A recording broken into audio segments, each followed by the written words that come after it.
What's up, my dudes? It's the Vigorous Q&A again. Sorry I couldn't make it last weekend. I had more house signing to do. So the house is now signed for, and that means we're going to move sometime next year. October it should be ready. We're already talking with a designer on how to design all the rooms and stuff. And it's been a lot of fun looking at ideas for our new house. So that will be like a 6 to 8 month project.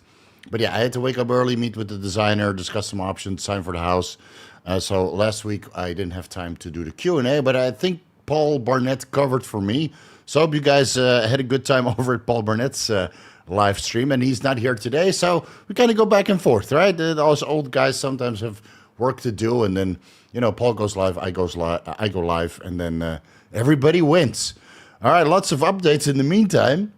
Plenty of discounts going on this weekend. Omega Aminos is having a 30% discount summer sale. That's only this weekend, so that's today and tomorrow, and then Monday back to the regular pricing. But this weekend, 30% off with code Vigorous, and any order over $250 gets free shipping. Disguised Alpha is having a 20% weekend sale on the capsules for Dihexa, 5-amino 1MQ, BPC-157, KPV, MK-677, Amino, Tadalafil, and Cardarine, and a buy two get one free, so that's 33% discount this weekend on the injectables of SS31 50 milligrams, MOT-S 40 milligrams, Epithalon 10 milligrams, Pinealon 10 milligrams, and AICAR 50 milligrams. So that's all listed, I think, on the front page of the websites. So just sign into Omega Aminos or Disguised Alpha, go over there, and you see what's on discount. And if you see something you like, make sure you use code Vigorous, so you get that extra bonus. And in 2 weeks over at Disguised Alpha, there will be a Wolverine Plus. So that's I think that's a BPC and TB500 blend. SLU PP915. That's already on the way to me, but I haven't tried it yet. It will be another 4 weeks.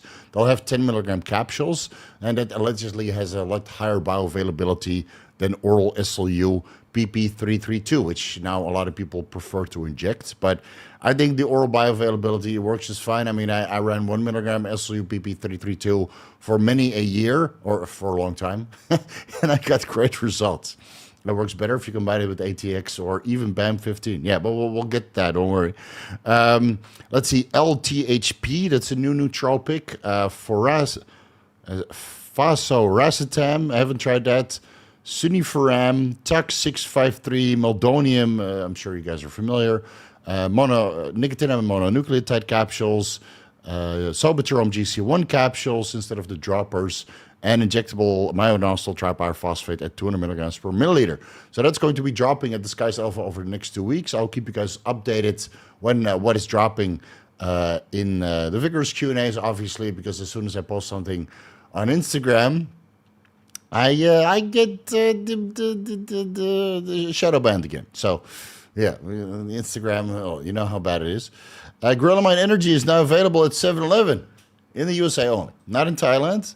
But I got mine here, right? The Gorilla Mind. This is like the last one already. So I remember like 2 weeks ago, I told you guys that, yeah, it's kind of interesting flavor, not as good as, some of the other flavors, but it's starting to grow on me. So I've been like hammering these pretty much every day. They send me a whole case.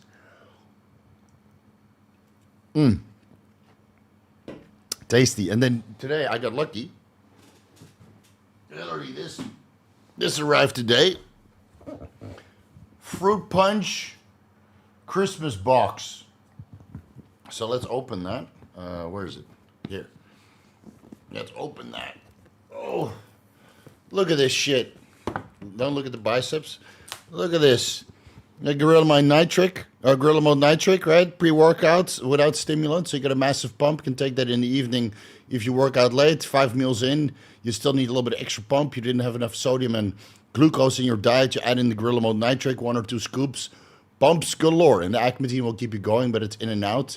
So that's like a secondary stimulant that it will help with muscle contractions. That's in the nitric. But then you can still sleep. And if you don't care about sleep, or you train in the afternoon, you go with regular Gorilla Mode. Or this is nitric, this is Gorilla Mode, right? Oh, sorry. You go with regular Gorilla Mode. That has obviously caffeine in it. And for the guys that are stim junkies, 2 scoops of Gorilla Mode. Man. And then the regular drink. So I'm having this drink. This has caffeine in it, 200 milligrams. But I'm also on KW 6536. Forget the number. And I'm kind of immune to caffeine. I can have a cup of coffee and fall asleep. That's how fucked up my adenosine receptors are. so that arrived today. So luckily I got one spare after this one, and so one more Vigorous Q&A, we're good to go. And then after that one, I'm back on the Respawn, which is basically just powdered Gorilla Mind Energy. What else? So these are now available. I think it's only a couple flavors. They're available at 7-Eleven, but it's listed on the website. And I re-indexed the entire source list because we added Leo Research Group, which is a sister company of Adera, right? Adera State. And added a lot of projects of products that I forgot to index from some of the other websites. Some of the new products from Omega Aminos and Disguised Alpha I still need to do. And all the new warehouses of anabolic pharmacists, because he opened up warehouses in the USA, Canada, Australia, Europe. That's for bulk peptides. So if you want to buy like 10 at a time and get a little bit of a discount, then he has bulk peptides pretty much everywhere in the world now, and international. So you can always find something close to home for a good price. So the source list is updated. Omega Aminos says 30% discount, Disguised Alpha 20% discount, and a buy two, get one. So that's 33% discount for the capsules and injectables. A couple new products are coming back, and ProVigorous injectable pre-workout, is now back in stock. Again, it's a little bit messy with the production and stuff because we were supposed to get 30 milliliters, and then those sold out really fast, but people paid for 30 milliliters. But then we got a batch of 20 milliliters because the brewer ran out of 30 milliliter vials, so you had to put it in 20 milliliter vials. So we had to comp them a little bit. What's on the website right now is 20 milliliters, and then the next batch will be 30 milliliters again. It's just selling out faster than we expected. So our sincere apologies.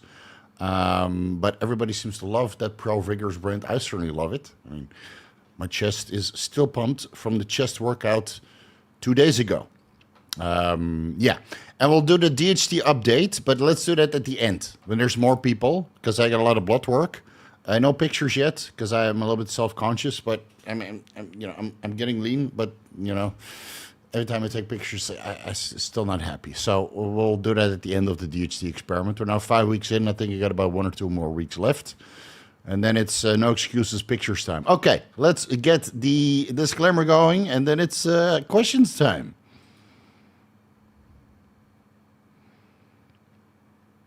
Oh, actually, we got one more thing to do.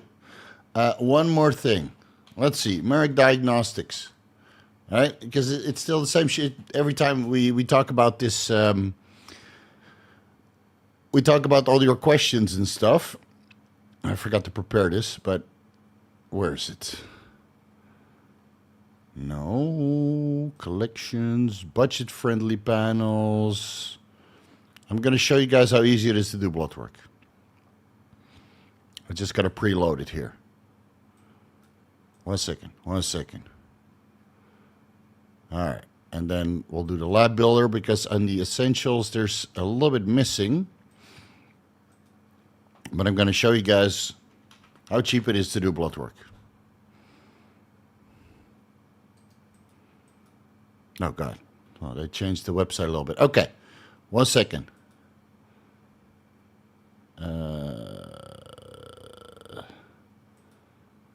Share screen. Window. Oh. Entire screen. Okay. Let me show you guys something. This is the Essential Lab panel, right, at Marek Diagnostics. So that's only interesting for the guys that live in the United States. But if you do live in the United States, you're always bitching and moaning about doing blood work because it's so expensive. It's not. Right? The Essential Lab panel is $150. You get 10% off, $15 off if you use my code Vigorous. It has 60 biomarkers.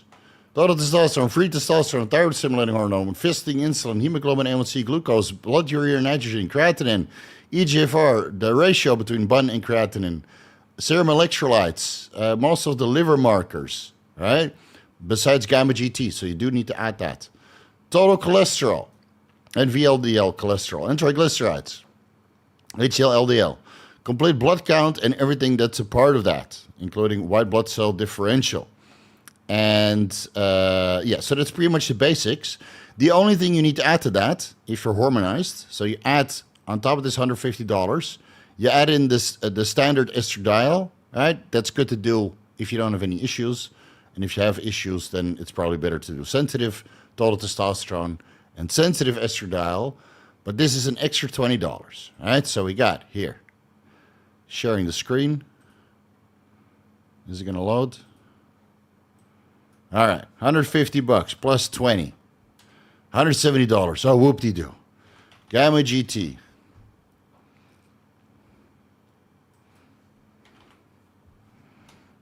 Glutamyl.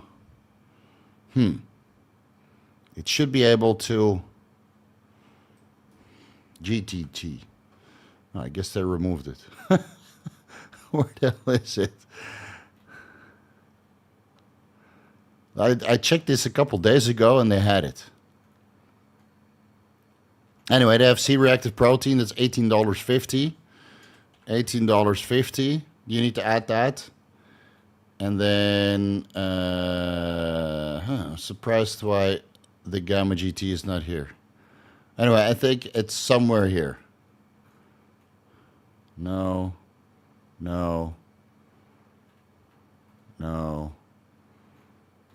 I'm so well prepared. Ferritin, you might as well add. I think it's in there. Was it in there? No, it's not in there. So add ferritin. And then I think they have gamma GT somewhere. But I don't see it this fast. Inflammation. Well, I'll tell them to add it to the stack because it's kind of important. So let's say gamma GT is another $20, right? For $220 times 0.9, right? That's 10% off. For $200, you got your blood work done. It's no excuse. It's no excuse, guys. Just go over to Marek Diagnostics. Get the Essential Lab Panel, add a couple things like estradiol, gamma GT, high sensitivity C-reactive protein, ferritin, and you're done. And all the issues that you guys have, you can self-diagnose for $200 every month, every 3 months, you know. And if there's further testing needed, you just add that on top later on. You can literally do it anywhere in the US. I'll ask them where the fuck the gamma GT is because that should be on the list. All right, that was the last thing. Sorry about that. Let me remove this. Joshua asks, so what's the maximum recommended dose of wellness training videos? I think about 30 minutes per day. I think that's good. Yeah. And then you alternate between glute training videos and chest-supported workouts. If you know, you know.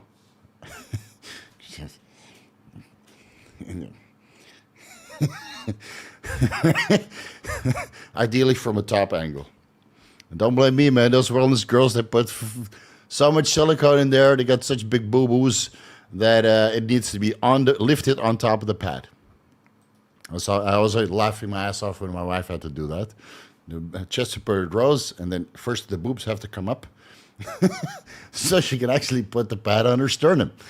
Hey Steve, can running GH too high for too long cause tendinitis in the wrist and hands? I think that's lifting related. I mean, you might have carpal tunnel in the wrists and hands from growth hormone, running that too high too long. But tendinitis is usually lifting related. Now, if you take a lot of growth hormone, you can probably lift very heavy. And then the carpal tunnel you might mistake for tendinitis or vice versa. So maybe take the growth hormone out for a week and see what happens. If the carpal tunnel goes away, then it's not tendinitis. If the pain is still there, you feel it like a little bit here and a little bit in here, or maybe in the elbow, right around the joints, then it's time to take 6 weeks off. You'll be surprised.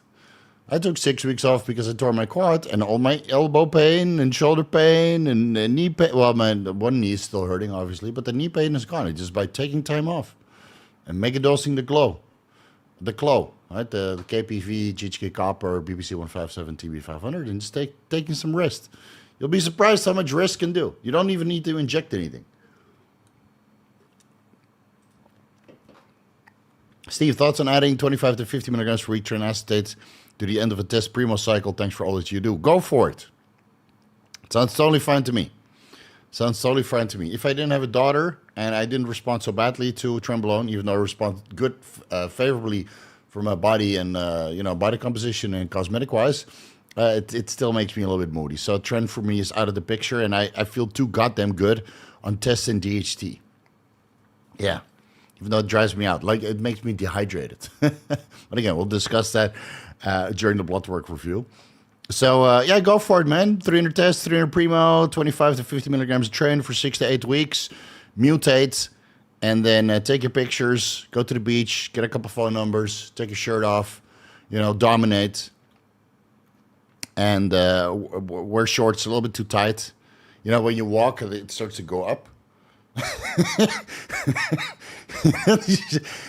You get like the Australian shorts, right? That are way too short, but because your quads are so massive, they start creeping up, and then all your fucking veins are bulging out.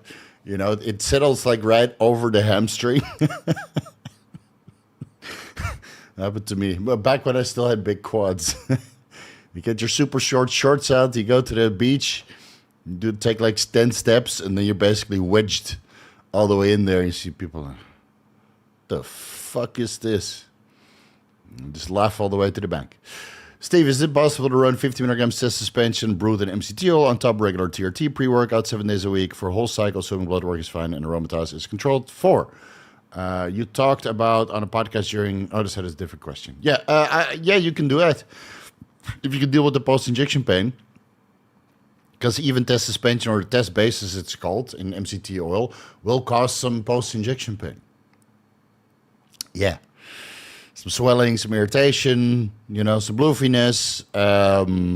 And so if you can deal with that, I don't see an issue of running 50 milligrams 4 or 5 times a week, 200 milligrams on top of your TRT. So let's say you do real TRT 150 milligrams plus 200 milligrams test suspension 350. You would probably need like 25 to 50 milligrams of aromasin, depending on your body fat levels. 12.5 milligrams Monday, Wednesday, Friday is what I would do. And if you're on a regular sports TRT for bodybuilders at 200 milligrams or 300 milligrams, and you run your test suspension 50 milligrams on upper body days, but 100 milligrams on lower body days, and you do 2 lower body days per week, just like I do, then you're on 150, 250, 300, 550. Yeah, then you probably need like maybe 3 full tablets of aromasin to keep the estrogen under control, unless you're this lean. You got dick skin. Or your arms. I wish it was like that on my abs, but it's getting better. You talked about on the podcast using Empagliflozin to carb up. Can you explain how you would do this and why it would be effective? So Empagliflozin helps to excrete excess sodium and excess glucose in the bloodstream. And when you're carb loading, obviously you can continuously check your blood glucose levels, right? And micromanage that to make sure that your blood glucose levels don't rise too high and that you're properly hydrated. But usually carb loading works very well if carbohydrates are in surplus, so that you can store them as glycogen. Sodium and electrolytes are in surplus, so they can help shuttle the carbohydrates, the glucose, into skeletal muscle. And water is in the surplus, so you keep excreting the sodium after it's done its job of shuttling the potassium and the carbohydrates into skeletal muscle for glycogen storage, which also means you get a little bit watery. And all this excess might mean that you'll spill over into the subcutaneous space because your kidneys can't keep up. And that's where 25 milligrams to 50 milligrams Empagliflozin comes in. Of course, I talked about this. You got a lot of shit. Steve doesn't know how Empagliflozin works. Yeah, also didn't know how MOT-S worked in 5-amino-1-MQ. And NAD+. Now all you fuckers are using it. So we'll talk in 5 years. Steve, I can't believe you used Empagliflozin and Telmisartan as a diuretic. It's okay. It's okay. Somebody's got to be the first. I just use half a diazide, bro. Diazide in a burger. Okay, fine. Get fucking bloated. I don't give a shit. I don't coach bodybuilders. And if I learned anything from coaching bodybuilders, they're stubborn as fuck. They're stubborn as fuck. They don't want to learn anything new. Maybe a select few. In classic physique, they want to learn something new. But bodybuilders, man, they think they know everything. It's a trend eating away at their brain, you know. All right. Last one. Have you looked into the relatively new Lemborexant? No, I know that, what's his name? Molecular is talking about it, but I have not looked into it. And I don't know about the sleep aid. That's why I didn't include it in the deep sleep deep dive. So I don't know how it works. What is it? An orexin stimulating or orexin receptor?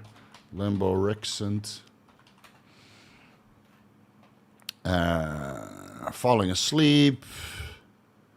Yeah, it's an orexin receptor antagonist. So up until Molecular started talking about it, I've never heard about it. So it's refreshing that somebody actually introduces something new instead of just fucking regurgitating what everybody else is saying. So I'll have to look into it. Maybe give it a try. But, you know, I always sleep well, dude. I always sleep well. I'm happy with my life. Financially secure, hot wife, beautiful daughter. New house on the way. I sleep just fine. Even on train. Sleep just fine. And if I don't sleep fine, then I sleep in the afternoon with no air conditioning. And then I drool. You wake up from the pillow, you're like, pillow's still stuck to your mouth, you know? You're like, yeah, it's not pretty, but there's no cameras there, so it didn't happen. Coming off cycle, 200 test, 12.5 milligrams Anavar daily. 200 test daily? Holy shit.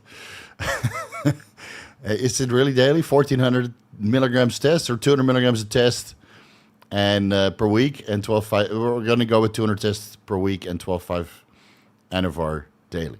Markers look good, except estradiol is at 95. No symptoms. On 200 tests, doesn't cruising on 200 tests, 200 Primo for a while to manage estradiol. What to watch? Well, obviously your estradiol will come down, but also your SHBG and your lipids will skew. But your lipids are already skewed, and your SHBG is already fucked from the Anavar. So you'll see from my blood work at the end, like I was on Anavar and then I switched to DHT annotate, my SHBG and lipids actually improved. So I went to 300 tests, 300 Primo, and I was on 200 tests, 20 milligrams Anavar. So I would say that Primo's, if you compare Primo to DHT and my blood work, which is individual, not your blood work, even though I did do blood work, Marek Diagnostics, you know what to do, Mike. Go over there, use my code, do the Essential Lab panel. Get fucking busy. So yeah, I would expect that your lipids might improve and your estradiol might come down, even though estradiol does promote, HDL to be a little bit higher. So you might not get the full beneficial effects of the estradiol improving your HDL as the estradiol is coming down, and thus you lose the beneficial effects. But 200 tests, sorry for all the burps, that's the downside of these Gorilla Mind energy drinks. 200 tests, 200 Primo, your estradiol should be in range, your HDL should come up slightly, LDL should come down slightly, because it's less invasive on your lipids. All right. LDL dropped to 27. So I think your LDL will come up to like 35. And HDL will come up to 35. LDL will probably say it's 70 because that sounds like a number you would only get on ezetimibe. Disguised Alpha Shred X is strong. First time 1 milliliter sub-Q spiked my heart rate high for the next 4 to 5 hours. Yeah, it's some serious shit. That's the one with albuterol in it, right? Shred X. Disguised Alpha. I'm helping them a lot behind the scenes with all these amino blends. Does this one have albuterol?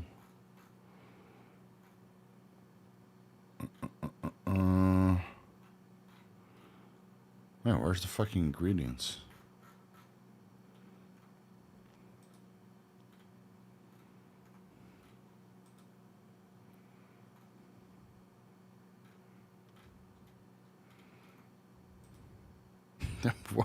Where the fuck are the ingredients?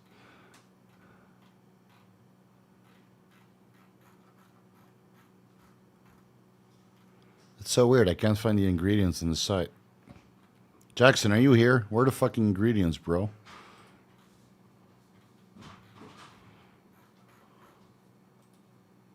No, that's weird. Yeah, I think it has like 5-amino-1-MQ and carnitine and albuterol in it. But now I'm not sure because it's not on the website. Why is it not on the website? Well, never mind. But yeah, it's a potent formula. I'm working on something similar, which is a little bit more potent. And this air conditioning is not cooperating. G-mills rise up. There's a limit.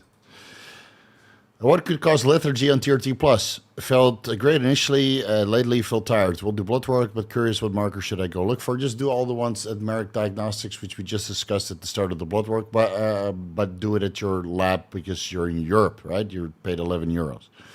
Also, would YK11 show up as estradiol on a non-sensitive test? No, estradiol will actually be lowered from YK11, and if you're on TRT plus and you're using YK11, maybe it's the YK11 that's making you lethargic. So why don't you go back to TRT and then see if you feel better and do some blood work? Because it could be a million different things. Maybe you're too stimulated and you don't sleep so well at night. Maybe you start getting sleep apnea, which you didn't notice because your body weight went up. Maybe you're under eating for the amount of activity that you're doing, and that's why you're sleepy. Maybe it's the growth hormone that's making you lethargic. You consider that TRT plus. It could be a million different things, man. So be a little bit more specific. But if you do blood work, just do the budget panel, which we just discussed of Marek Health, but do that at your local clinic. So you bring that list with estradiol, gamma GT, high sensitivity C-reactive protein, and ferritin. You bring that list to your local clinic. Say, I want to test all of these markers, 60 plus 4, right? 64 markers. Pay whatever they need, and then see what's going on.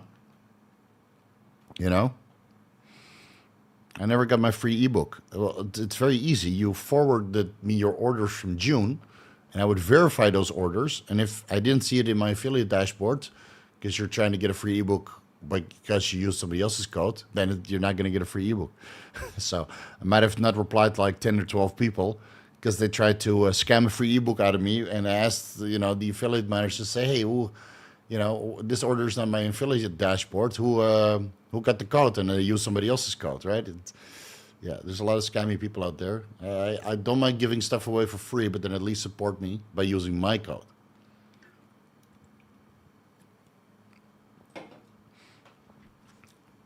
What should be my dose of HCG on 300 milligrams test weekly, daily injections, low aromatizer? 500 IUs Monday, Wednesday, Friday, assuming you want to keep your fertility going, your testicles active, and get some sort of neurosteroid production like DHT and Pinealon. 500 IUs 3 times a week. Do your blood work 4 weeks into it. You just have to check your estradiol and total testosterone levels to see what changed. So how much extra testosterone, extra estradiol you get for this 1,500 IUs, not 8, 1,500 IUs of HCG that you're injecting per week.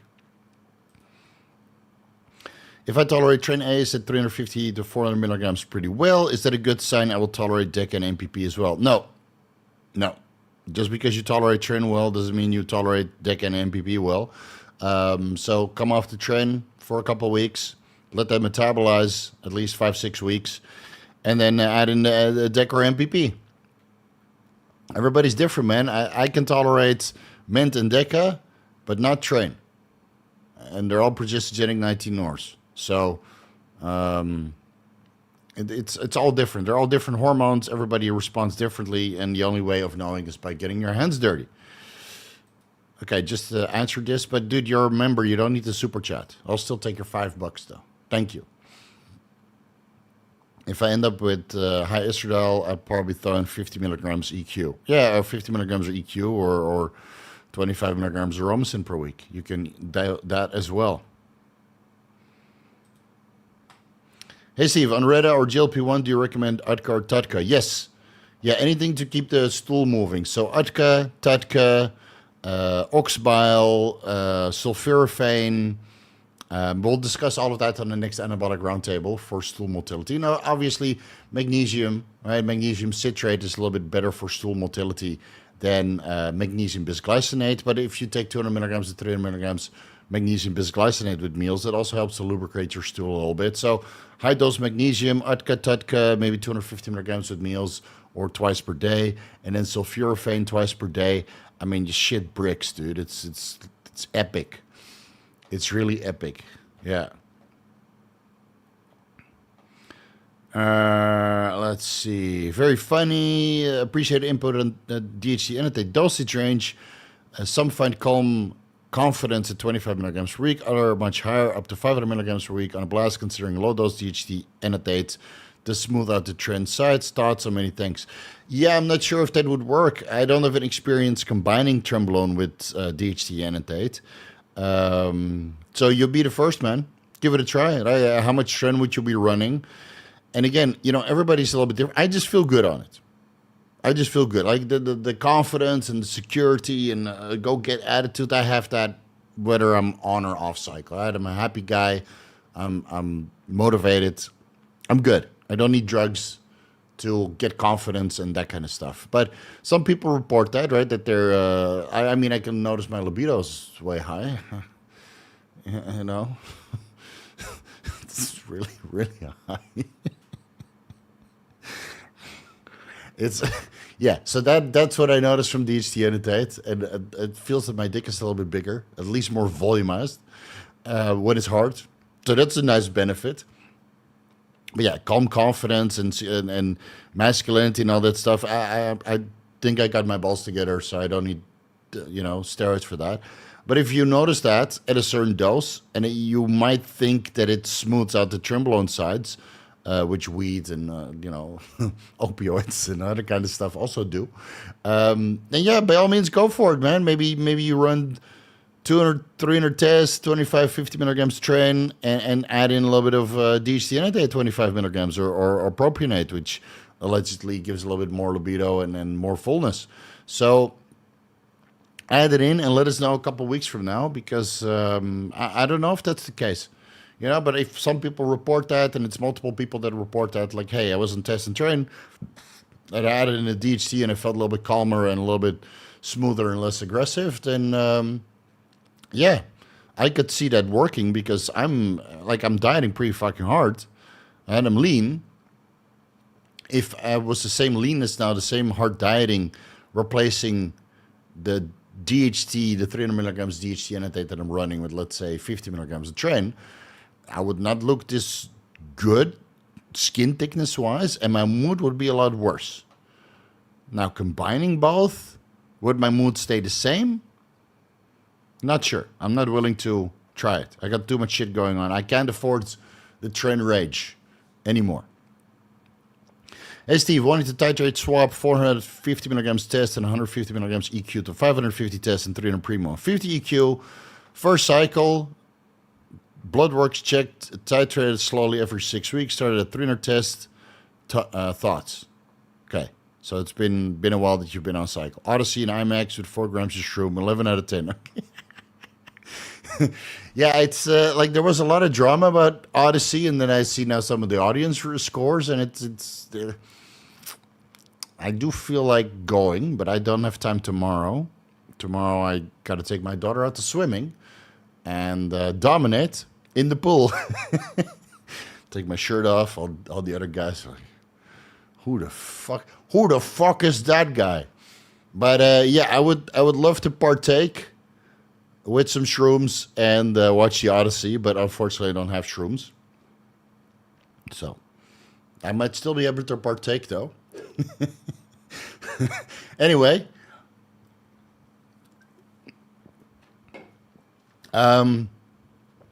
let's see. So you want to titrate up from 600 milligrams to 900 milligrams. That's a 50% increase. Yeah, I'm okay with that. But honestly, bro, What I think is better for you is if this is the point where you add in the GH. Because I think you get more benefits at this point, not by increasing the steroids more, but by throwing a little bit of GH at it. I think you get some nice fullness. I think you get some nice density, some roundness. And I think 450 test, 150 EQ with 5 IU's growth hormone will take you further than 550 test, 300 Primo, and 50 IQ. I think it will take you further. And it's probably cheaper also, because 5 IU's of GH is probably going to set you back less than 300 Primo. Is that correct? Let's say, what's the price of Primo nowadays? let me check. Oh, it's not Belly Gus Pharmacy. I forgot to mention that. It's Gains 1. Anyway, I indexed the new Belly Gus website on the source list.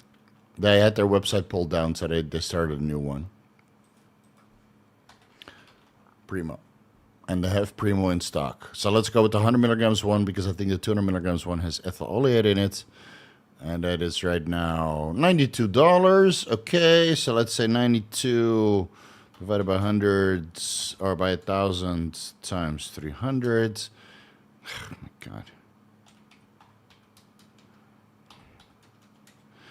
Is, let's say, $28 a week. And 5 times 7 times 2 is $70 per week. Okay, so the GH is more expensive. Twice as expensive. I think, yeah. Shit. I thought it'd be cheaper. But it's not. So yeah, the cycle that you propose is cheaper. But I think you get better results with the GH in there. And if money is not an option, fuck it, man. 550 test, 300 Primo, 50 EQ, and 5 IU's growth hormone. And then you're really going to see some serious gains. When this baby hits 90 miles per hour, 88 miles per hour, you're going to see some serious gains. Steve, you see the news about the new oral PKS9 inhibitor, Lipfendra, getting FDA approved? No, I don't really follow what the FDA is doing, because I don't really give a fuck. And it's just the USA FDA. They approve all kinds of drugs. I've never recommended a PCKS9 inhibitor to anybody because they were always able to control their lipids with lifestyle and diet interventions, and if needed, aggressive health supplementation and ezetimibe. So I never met anybody that needed a PCKS9 inhibitor. I was always able to get their lipids down. So it's not something I look into, because it's not part of my tool shed. I don't think it's needed. Now, if you're a fat piece of shit and you don't move around and you don't want to do the diet and exercise, and ezetimibe makes you sore, okay, go on a PCKS9 inhibitor, Lipfendra, get it prescribed, all right, copay, whatever the fuck you have, and then get your lipids down and get less risk for cardiovascular disease, which you can also mitigate with diet and exercise. But dude, ezetimibe is everywhere. It's fucking cheap. Right? PCKS9 inhibitors are mad expensive. And ezetimibe is fucking cheap. So just citrus bergamot, amla extract, fish oil, ezetimibe, you're done. On top of diet and exercise. You're done. Yo, Steve, can you explain when one needs to introduce Telmisartan or Nebivolol? I'm on 250 tests cypionate a week. I'm wondering if either is needed. 4 weeks lab came in, always good except LDL. Tell me you didn't check your blood pressure without telling me you didn't check your blood pressure? You would know if you need blood pressure management by checking your blood pressure and your resting heart rate. Now, every fucking video I have, if you scroll down to the description, you go to the essential health monitoring devices, you see there an Omron 7 series wireless wrist blood pressure monitor on Amazon. Let me see, how much is it? I think it's like $50.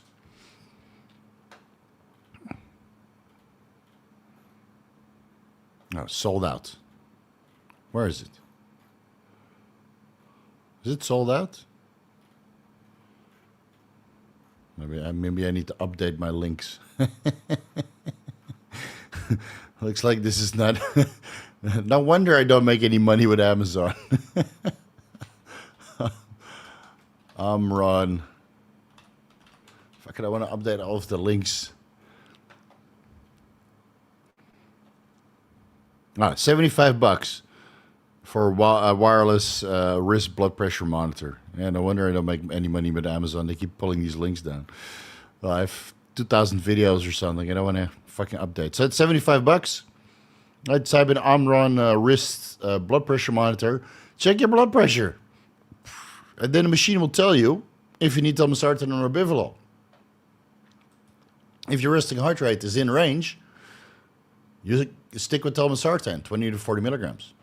If your blood pressure is not in range and your resting heart rate is also elevated, you go to 2.5 to 5 milligrams Nebivolol and see how much of these blood pressure medications make a change to your blood pressure and resting heart rate. Now, if your blood pressure is not elevated and your resting heart rate is normal, because you live the lifestyle and you don't take erythritide, then you don't need either. If your blood pressure is fine and your resting heart rate is fine, you don't need either. Yeah, prophylactic. On 250 milligrams test sip, you don't have to prophylactic shit. If you're a bodybuilder, you're on a gram test, you train fucking hard, full stack everything, you put so much pressure in your heart and your cardiovascular system, then yes, prophylactic Telmisartan or Nebivolol or both. But if you're just TRT plusing, you don't need the prophylactic shit regarding your blood pressure or resting heart rate if it's normal. All right? You just need to stay moderate in your approach. I made 100 milligrams GHK copper with 2 milliliters bacteriostatic water and 1 milliliter sterile water. Shots were painful and stingy in first doses, but later dosages don't pain at all. Is the copper potency lost? No. It means you just get used to it. And sometimes you get a little bit of, like an inflammatory response or allergic response. Not homocysteine, but it's histidine response, and it makes it feel worse than it is. But no, the pain comes from the copper itself, which cannot denature. It's copper. So, and it's also one of the reasons why I'm stopping GHK copper this week, because I've been pinning that shit for 10 weeks. And even though my skin looks nice, I'm sick of the pain. And I've been pinning my left calf with GHK copper the last 3 weeks, morning and evening. And it really burns, and it's very uncomfortable, but it did put some size on my left calf. So I'm letting the water dissipate for a week, and then I'll see what's going on. Gamma GT should be under liver. Yeah, I couldn't find it. I was ill-prepared today. Sorry, but it should be there. I checked it a while ago, and yeah, I thought it was there. Gabriel, a lot of my pricing is better than Dirt Cheap Labs. Dirt Cheap Labs? Is that a serious place? Good Labs and Dirt Cheap are much cheaper. Okay, well then you go there. That's fine. All right. You can go wherever you want, Gabriel. It's totally fine. You can spend your money wherever you want. Ferris, what's up, bro? Good morning, brother. Looking saucy again. Yeah, it's getting better. Quads almost feel like it didn't happen looking at that flex in the beginning of... Well, the quad is still fucked, man. Yeah, but at least I can flex it now, right? I have some separation. Before it was just jelly.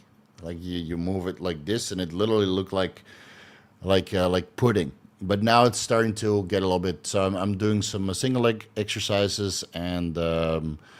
some leg presses, all pin presses basically. So you put like a little pad in the, where you sit. So you raise yourself, maybe how many inches is that? It's like Japanese inches.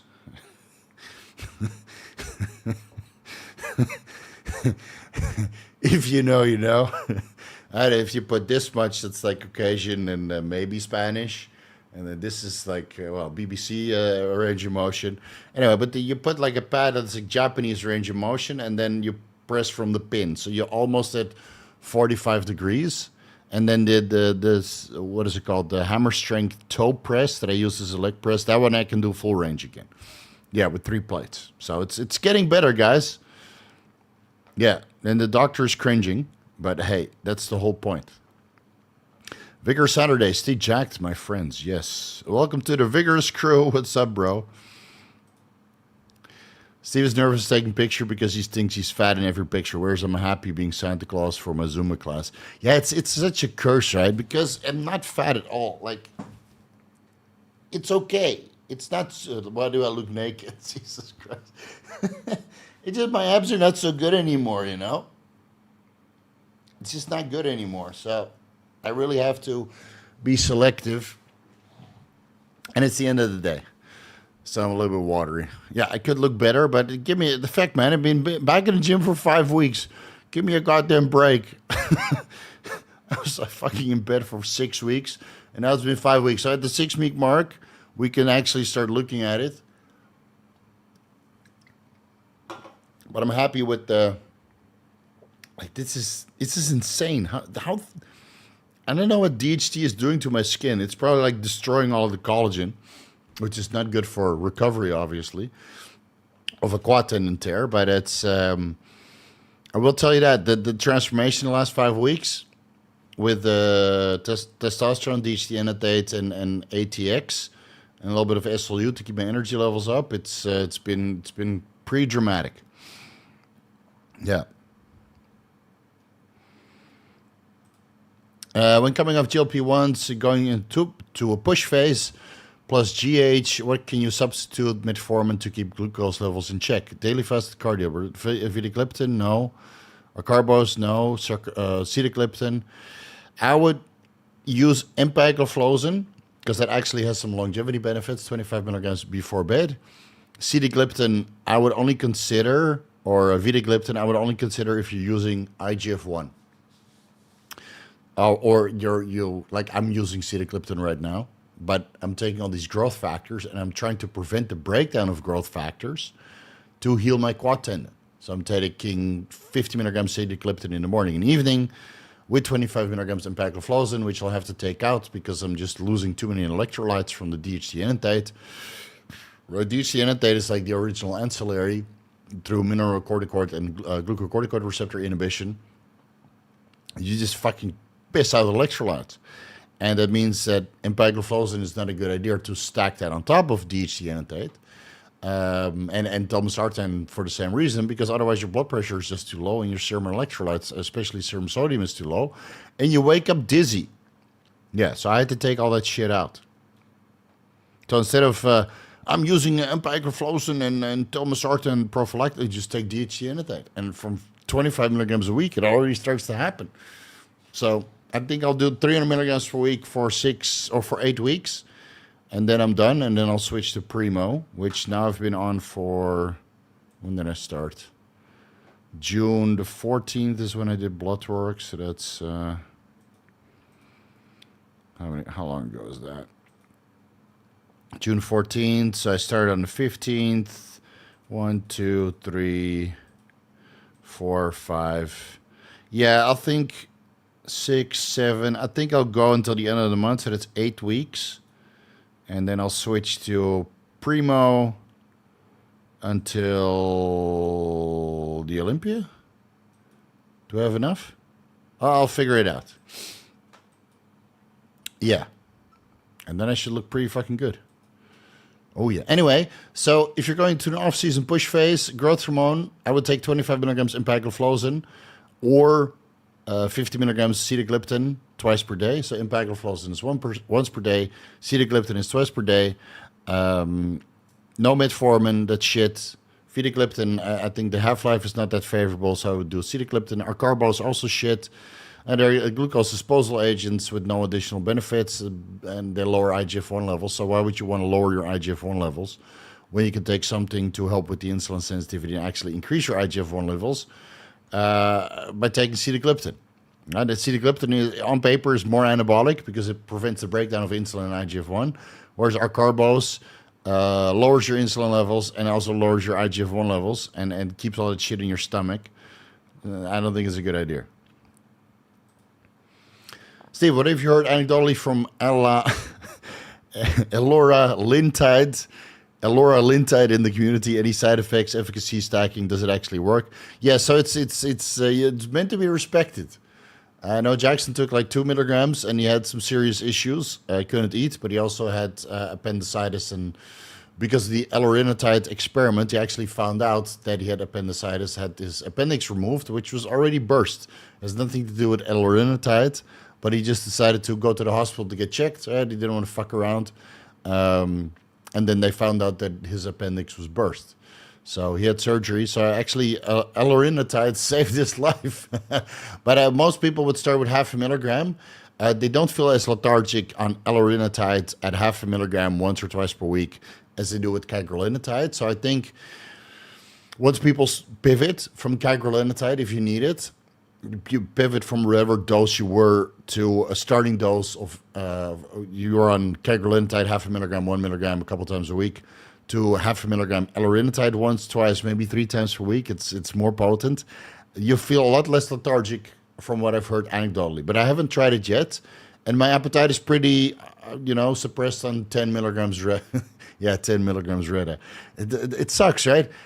Semaglutide, you don't have to ramp up that much. Tirzepatide, you don't have to ramp up that much. Like 2 or 3 milligrams sema or tirzepatide, that's fine. But Reda, you really have to ramp up. And I think Eli Lilly just mixed that into the drug so they could sell more. It wouldn't surprise me.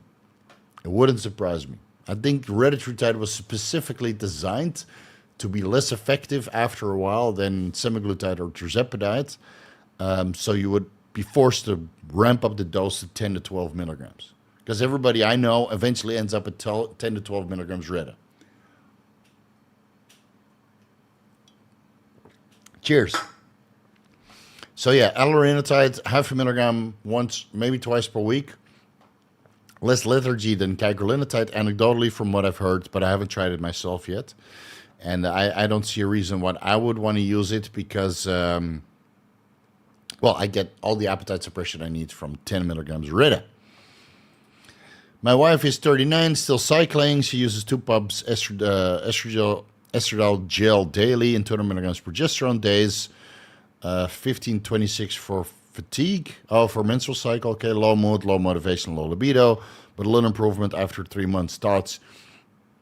Honestly, I'm so out of the loop when it comes to female hormones that I wouldn't know how to. I really don't know, man. I used to do a lot of female consultations, but it just slowed down. So, and it's been a long time since I looked into it. So I'm not going to pretend like I know what I'm talking about. Have your wife schedule a consultation with Victoria Felkar. She would fucking know. She is the Instagram. I'll link it down below. When it comes to female hormones,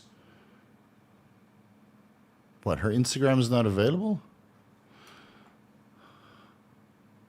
What? Did I get blocked by Victoria? No. Let me ask Scott.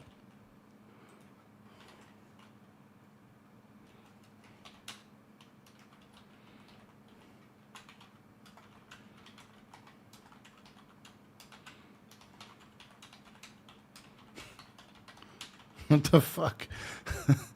Victoria, where's your Instagram?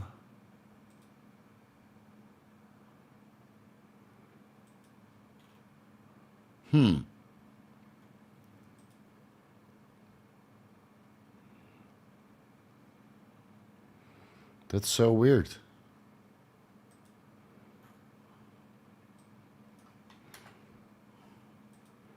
Oh, it's the wrong one. Never mind.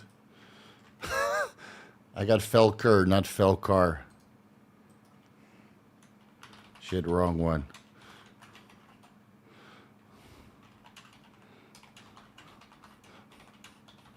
I'll link it down below. No, that's Scott McNally's like, what the fuck?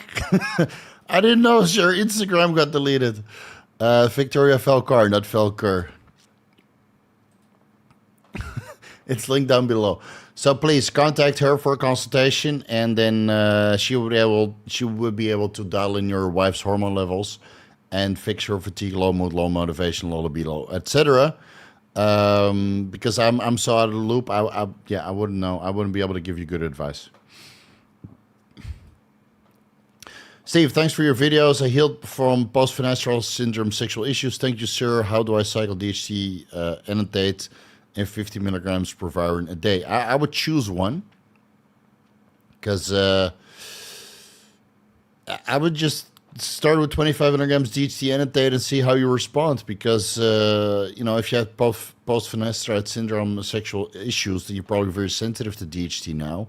And you wouldn't need to do what I do is 300 milligrams a week. So start low, build your way up, and see how you go. But 50 milligrams per Viron per day, just take that out. The only thing that it's good for is lowering your SHBG, and I don't think, your Proviron or your SHBG needs to be dropped any further beyond DHT. But happy to hear that it's getting better. I mean, 5AR Society is it's got a whole catalog for people to fix your post-finasteride syndrome, whether that's DHT related or allopregnanolone related, or stenbolone, I think. And even got testosterone isocaproate. Androsterone. Yeah, they got DHT, allopregnanolone, androsterone, even estradiol cypionate, testosterone isocaproate, DHT annotate. I'm running that as well. So basically all the bioidentical hormones, besides nandrolone, which is slightly bioidentical, they got it there. With Aromacin 6.25 milligrams 2 times weekly, I was able to keep my estradiol exactly the same value when off cycle, 49 picograms per milliliter. Should Aromacin go up if, say, I went to 500 tests cypionate per week? Is there a ratio? Yeah, so generally speaking, for every 250 milligrams testosterone that you take, 25 milligrams Aromacin per week is enough. So let's say, 6.25 milligrams, exactly the same value when off cycle. But what was your cycle back then? I mean, figure out how much test you were on where 6.25 milligrams Aromacin 2 times per week kept your estradiol the same, and then extrapolate that to 500 tests. So if you're on 200 tests weekly and you take 6.25 milligrams 2 times per week, let's see. Why is my computer so slow? Something in the background.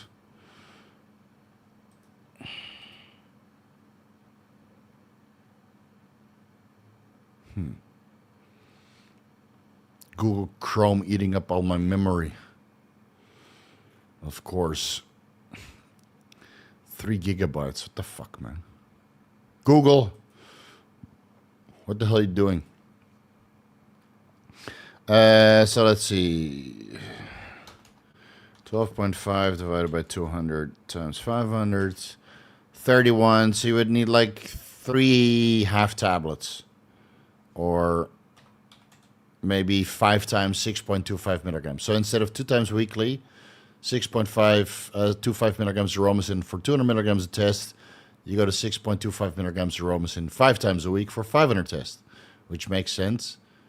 All right, the 2 in the 200 and the 5 in the 500. Yeah, okay. Should have gone with that direction. It's been 3 weeks still waiting for my ProVigorous. Now the Shred X is keeping my workouts daily. It should be in by now. Please contact them with your order because the stock has been replenished. So if there's something, just send them an email, man. Sometimes it happens. Orders fall through the cracks, but it's back in stock. So if you didn't get it yet, just reach out to Disguise the Alpha and they'll make right with you. Don't worry. I'm on 80 milligrams Telmisartan a day for high blood pressure. I'm on gear. It doesn't seem to be lowering it significantly. What can you suggest to a doctor add? You need to do daily fasted cardio and add in a fuckload of magnesium and vitamin K to shuttle that to the right places, because you shouldn't need this much Telmisartan. This tells me that you're magnesium deficient or calcium deficient or both. And it doesn't matter, in the beginning, you might need to replenish your magnesium levels in the bones and calcium levels in the bones before it starts to help lower your blood pressure. So buy Joe Formula's K Right. That's vitamin K 1 and 2, MK4, MK7, to help shuttle calcium and magnesium into bones and places that it needs to be. And once that's saturated, then it can actually help with your blood pressure. So stay on 80 milligrams telmisartan, increase to 200 to 300 milligrams magnesium bisglycinate with meals. Eat calcium-rich foods, dairy products, for example, and go with cottage cheese. It has a lot of calcium and also a lot of protein. And then slowly over time, your blood pressure will come down. You stay in the telmisartan until it comes down, and your blood pressure comes down enough, you can lower the telmisartan to 40 milligrams a week. And do some cardio, man. But yeah, if you're on this much blood pressure medication and it's not working, it tells me that you're deficient and unhealthy. So it's lifestyle related, not telmisartan's fault. I do straight X, 0.8 milliliters, and add another 0.45 milliliters of carnitines. Cardio sessions are crazy. Sometimes I get white flashes. Definitely in the zone. Okay, don't overdo it. All right? Don't overdo it. Thoughts on Molecular saying he won't touch any PPR delta compounds like Cardarine because pharmaceutical companies won't touch them. I know you made a video about the cancer risk, but he still said it could cause cancer. Yes, I did the research on all of the Cardarine studies regarding cancer, and you can explain it away if you read the studies well. Most of the studies were megadosed, obviously, and a lot of the studies that the cancer, where Cardarine showed cancer, were performed on certain types of rats, which are susceptible to getting colorectal cancer. So if you're susceptible to colorectal cancer, then Cardarine is not a good idea.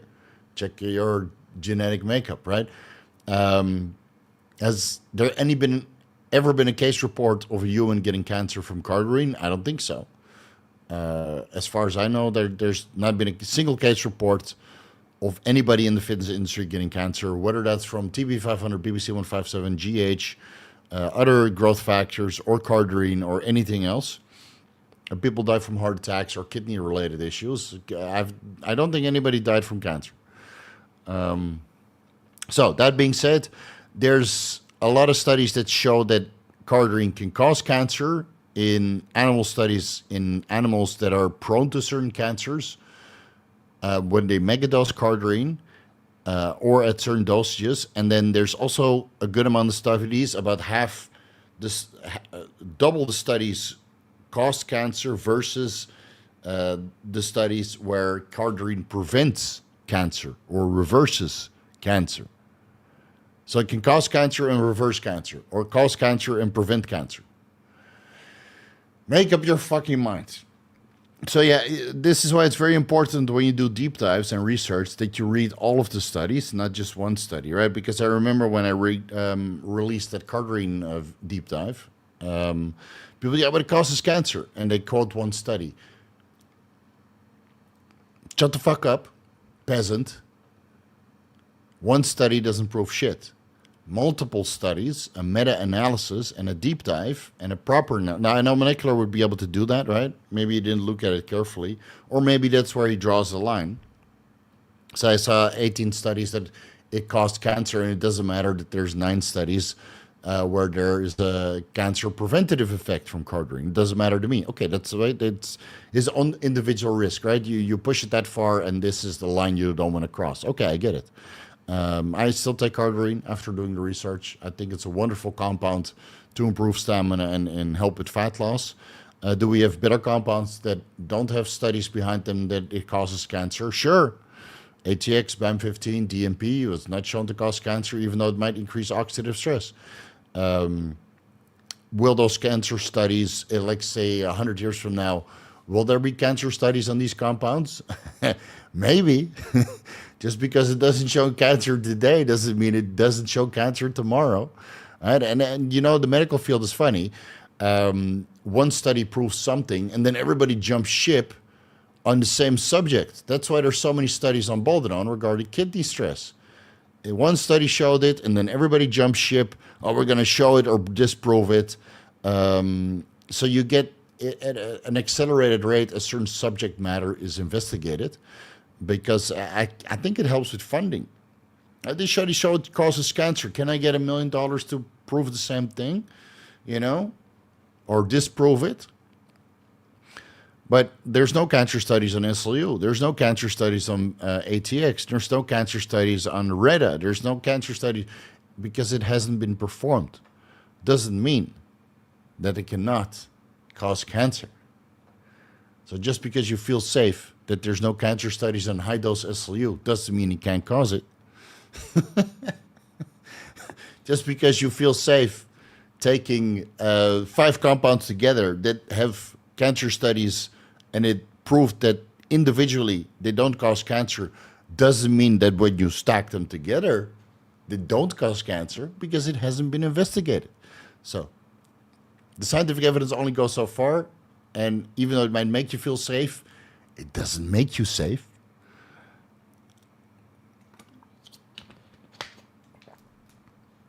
Is it true that a Primo lowers IGF-1? Maybe indirectly by lowering estradiol, but yeah, that's the first time that I've heard it. So that sounds like mental masturbation to me. On 3 milligrams tirzepatide on a bulk for insulin sensitivity, weight loss, diet independent? No. Insulin sensitivity is diet dependent. But you said GLP increases fat storage in a surplus? Yes. Because GIP regulates fat mobilization in and out of skeletal muscle. Or adipose tissue, sorry. Adipose tissue.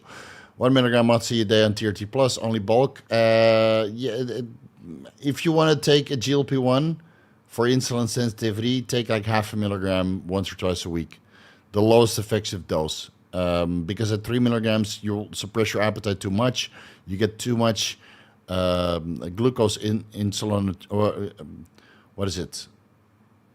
Glucose-dependent insulin-tropic polypeptide receptor agonism, and it might promote fat storage. Yeah. So personally, I wouldn't at this dose.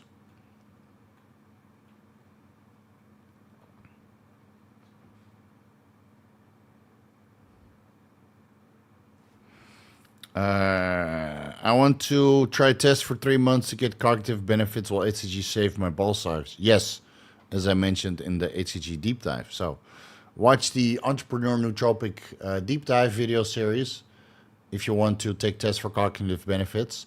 Watch the TRT videos and the HCG deep dive, and you'll be set with all the knowledge that you need to get started. Running 800 tests, 800 Primo weekly with 200 milligrams ml Primo. So I'm not pinning all day. Okay, they might get some inflammatory response because some of the 200 milligram per 1 ml Primo is brewed in etholeate, and not everybody responds well to that. Develop hot water to limit the PIP. It works. Okay, dumb question. Am I ruining the efficacy? No, because Primo's brewed at a much higher temperature than what you're running it through the hot water. Any other PIP mitigation ideas? Yeah, dilute it, mix the test with Primo. Or go with 100 milligrams for 1 milliliter Primo. But yeah, the PIP is coming from the high concentration and potentially the carrier oil, which can also give an inflammatory response. So please, bro, please, check your high sensitivity C-reactive protein levels and see if it's elevated. Because it might be. And if it's not, then you just got to deal with the PIP. Mix the 800 test with 800 Primo in a sterile vial. Shake that vigorously. And then heat it if you need it. But I don't think the heating really does anything. I think diluting it with test would be better. Losing strength and energy on a cut, 250 milligrams test weekly. Anavar SLU, MOT-S, 20 micrograms clean, shredded X daily, okay. Feel stuck thinking on a low-dose Tren protocol. No, what you need is a diet reset. A reverse diet for a week or two. That's it. That's it. In the week or two that you increase your carbohydrates slightly and do a little bit less cardio, you'll gain size, strength, your energy levels will come up, and your metabolic rate will boost to the point you can diet for another 6 weeks to 8 weeks. So I'm coming up to this point. I've been dieting for 6 weeks. Of course, I'm gaining strength because I'm not at peak strength yet, but my energy levels are coming down. So I will train 1 more week, and then I'll take a little reset. Don't pin for a week, besides the testosterone and the DHT, obviously. But all the peptides are coming out. I feel like a fucking pin cushion now after this recovery protocol.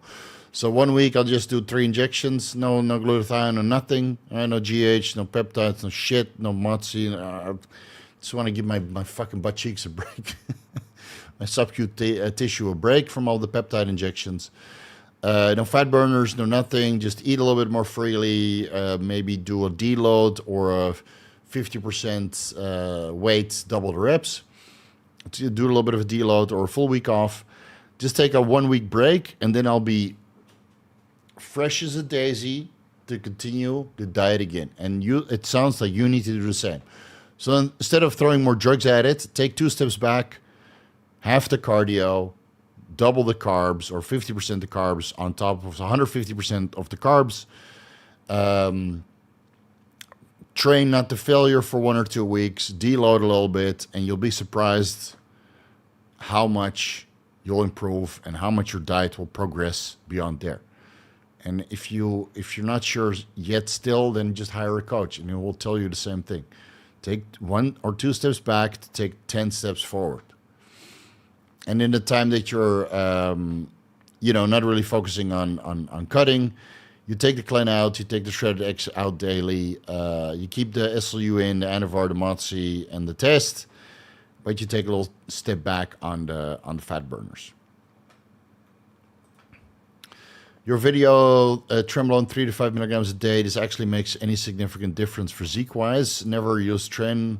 I do on TRT plus and some sort of DHT or DHT derivative, but with 3 milligrams DHT annotate has me curious. Okay, so you're talking about, because you were on 500 tests and 400 DHT, right? Give it a try, man. See how you respond. I mean, I think Tren at a low dose really shines. I mean, you get all the body composition effects, the anti-catabolic effects, but minimal to no side effects. Right? Will you get some side effects? Sure. Even on 25 milligrams of Tren per day, I felt irritable at this body fat levels. But now in 300 tests, 300 DHT, I'm in a pretty fucking good mood, man. But I'm also excited about buying a house. I'm not excited about buying a house at the exact point where you're supposed to buy the Bitcoin bottom, right? So I can either buy $1 million worth of Bitcoin or $1 million worth of a house.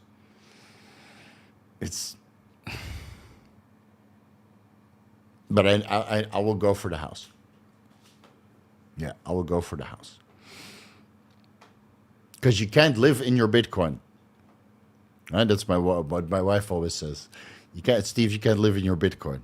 At one point, you got to buy a bigger house, and now's the point. So, but I'm in a pretty excited mood, so maybe that's it's what keeping me going. That's what I could recommend anybody on a diet. Just when you're dieting and you're a little bit tired and a little bit hungry, just put your mind somewhere else and watch the time fly and the days go by.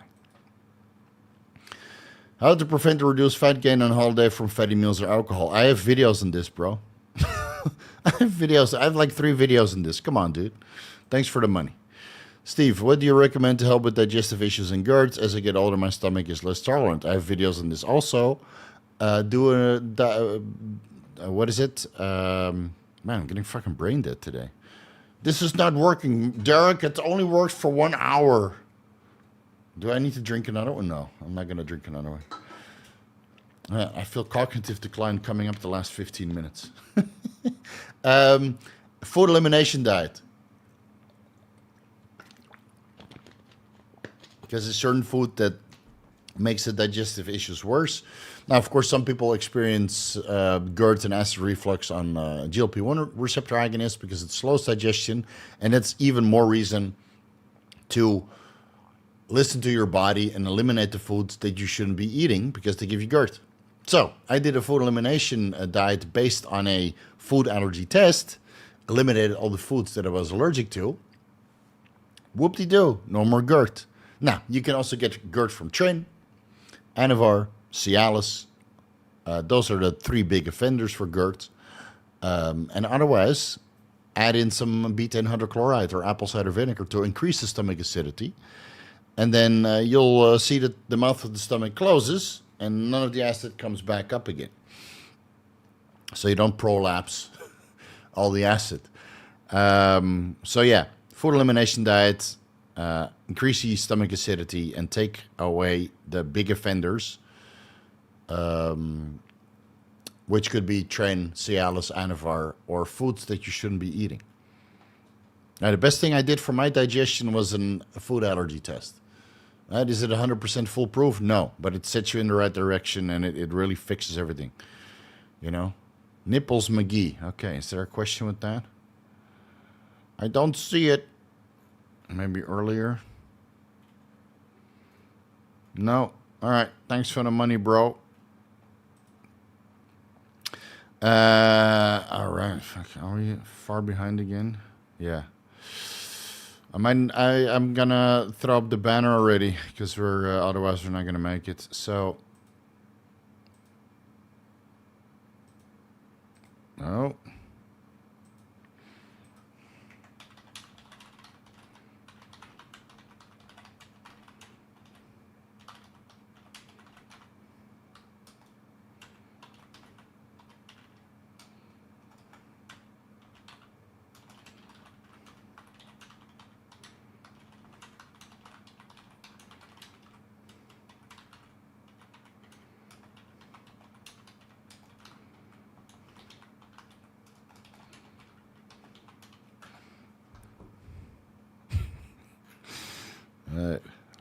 Let me show you what I put. This is a warning, guys. This is the last guy, John. Last super chat I do. No more super chats beyond this point. Every more money you send me will be a donation for the Cheesecake Fund. Thank you, Saka. This is the last one. Everything after this, I will not answer because I'm way behind.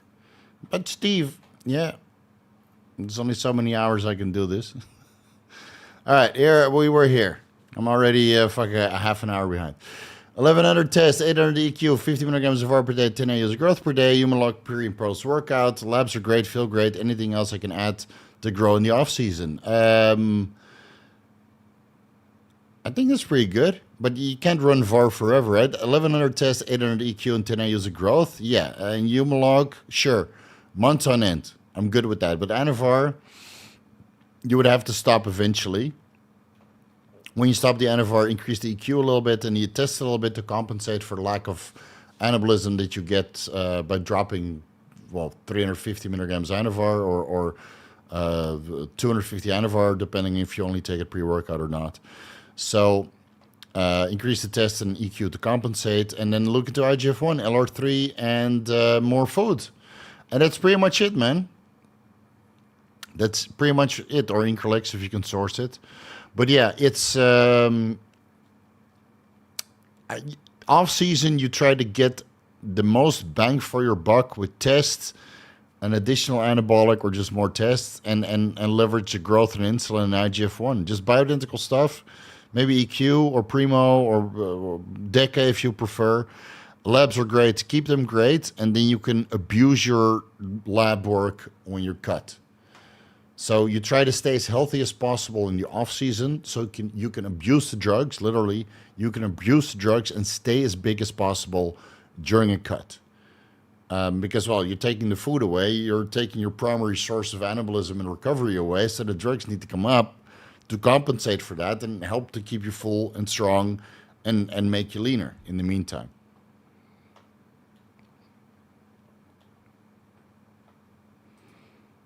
No, but we're working on that. Stay tuned. We're working on a form, but it's not ready yet.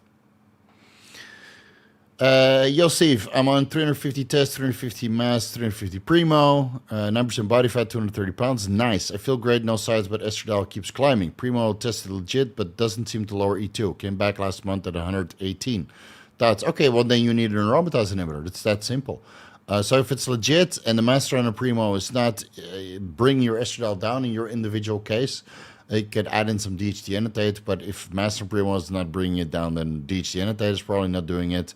ProVigorous will probably not doing it. So add in 12.5 milligrams aromasin Monday, Wednesday, Friday, and then retest your estradiol a month later, because I wouldn't go too high on the aromasin, because again, you might still get some suppressive effects from the Masteron and Primo. So 12.5 milligrams Monday, Wednesday, Friday. Check your estradiol a month from now, and it's probably 40 already. Tren 70 to 100 or mint 35 to 70 for 25 weeks in the off season. I would do mint, yeah, because that seems to be more sustainable than Tren. I combined Tren, mint, and Nandrolone and had a blast. But don't do what I do, okay? My skin was pretty thick. I do feel naughty adding a little bit of mint to this DHT, but DHT experiment is coming to a close. Have you heard about the peptide CBL514? It's meant for spot target reduction. I believe it's phase 3 trial. No, I have not used it. Have not heard about that, but I'll add it to the list of research. CBL514. It's not a peptide. Drug molecule, localized non-surgical injectable fat reduction. It induces cell death. Okay, apoptosis. So that sounds like FTTP.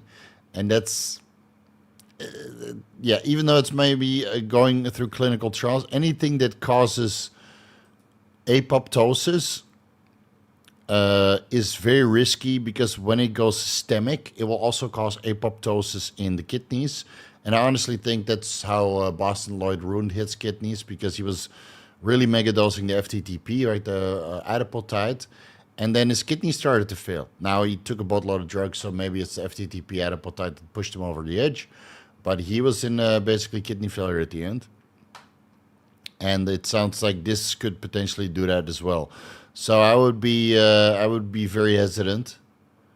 Unless you see some clear scientific evidence from the clinical trials that it does not affect health parameters of the liver, the kidney, the heart, etc. But yeah, anything that causes apoptosis besides fasting, I'm not game for. That's where I draw the line. Steve, does it still make sense to use Empagliflozin on a ketogenic diet with 300 grams of protein, 120 grams of fat, 50 or less than 50 grams of carbs from vegetables, in a cut to increase fat loss? Glucose sometimes still around 85 fasted. Yeah, you got the gluconeogenesis from the protein that you're eating and the glycerol backbone coming from adipose tissue. So you also always have some glucose in there. But yeah, it does make sense. 25 milligrams before bed. It might help with fat loss a little bit. But add in a little bit of carbs post-workout from fruit, because otherwise you will literally get glucose intolerant if you only eat 50 grams of carbs from vegetables, because that doesn't really do anything. And then how much of those carbs are actually fiber, right? So add in 50 grams of carbs from fruit post-workout, so you don't get carbohydrate resistant, and that actually helps with fat loss, because you stay a little bit full, and you shouldn't be completely glycogen depleted on a ketogenic diet. I have 300 grams of protein, 100 grams of fat, and 50 to 100 grams of carbs, all post-workout, but not on rest day. But I'm also on ATX and BAM15, right, trying to do this experiment. And you burn through those carbohydrates pretty fast, man. Holy shit. I need a high day on Wednesday.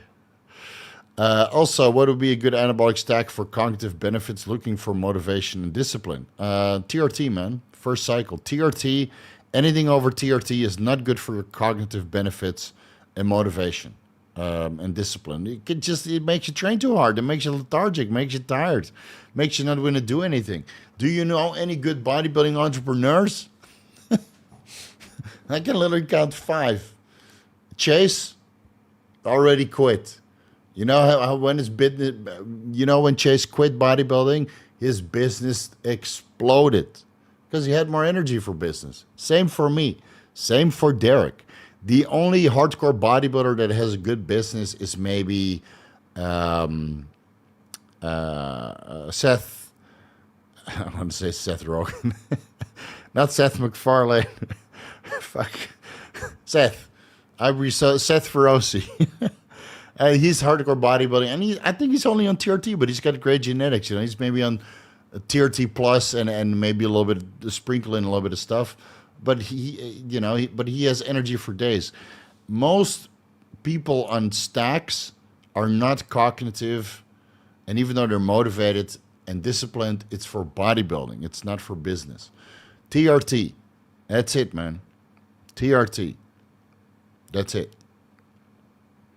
And the only reason why I'm motivated and disciplined and can take these steroids is because it's literally my fucking job. It's my job to take steroids and drugs and talk about it. That's how I pay the bills. I'm literally a professional drug user. So if you have a different business than a professional drug user, then just stick with TRT, like I discussed in the entrepreneurial videos, and use nootropics instead. They will do way more for your business. They will do way more for your cognitive benefits and motivation and discipline than steroids ever will. They just make you lazy and tired. Look at all the bodybuilders. They're lazy and tired all the time, and they have no fucking money to their name. They're all fucking dead beats, you know? What did you do all day? Coaching. Well, you can only make so much money with coaching because, you know, you can only charge so much. And most coaches earn 5 figures at best, which is still great money. But if you really want to be doing well, you need 6 to 7 figures, and you're not going to reach that bodybuilding unless you're competing at the Olympia stage. Okay, best diet practice with growth hormone use and managing water weight. 2 months at 60 use a week, and it feels like my quad are going to burst. Lower the carb, sodium, and it's not as bad. Okay, so it sounds like your electrolyte and water intake is not stable. Stabilize your carbohydrate, sodium, and water intake, and maybe use Empagliflozin to drive a little bit of the excess sodium and glucose off. And then you shouldn't be as water retentive, or switch brands of growth hormone, one that makes you hold less water. Right? Everybody's different. Some people respond better to Serostem than Norditropin or Omnitrope, and it's the same with generics. Right? Generics, some people retain more water than other generics. Or maybe they switch from generics to genotropin and they hold less water. So maybe change brands. Look into Empagliflozin, which I know you're just going to take Empagliflozin and call it quits. You know, but that's how it goes. But yeah, it's you know, that's that's how it goes. Let's see. Thanks, Steve. And AP, 225 milligrams of test, 1685. Yeah, that sounds about right, depending on when you injected and when you did blood work. Could be a little bit higher, though. My testosterone levels on 200 tests were 1,400 and 300 tests, 1,900. Yeah, so it sounds about right. Yeah, sounds about right.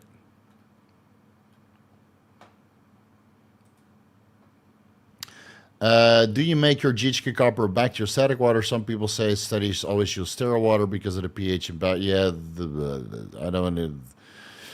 I just use bacteriostatic water, but my GHK comes in a clove formula with BPC 157, TB 500, and KPV. So I always use bacteriostatic water unless I run out, and then I use sterile water.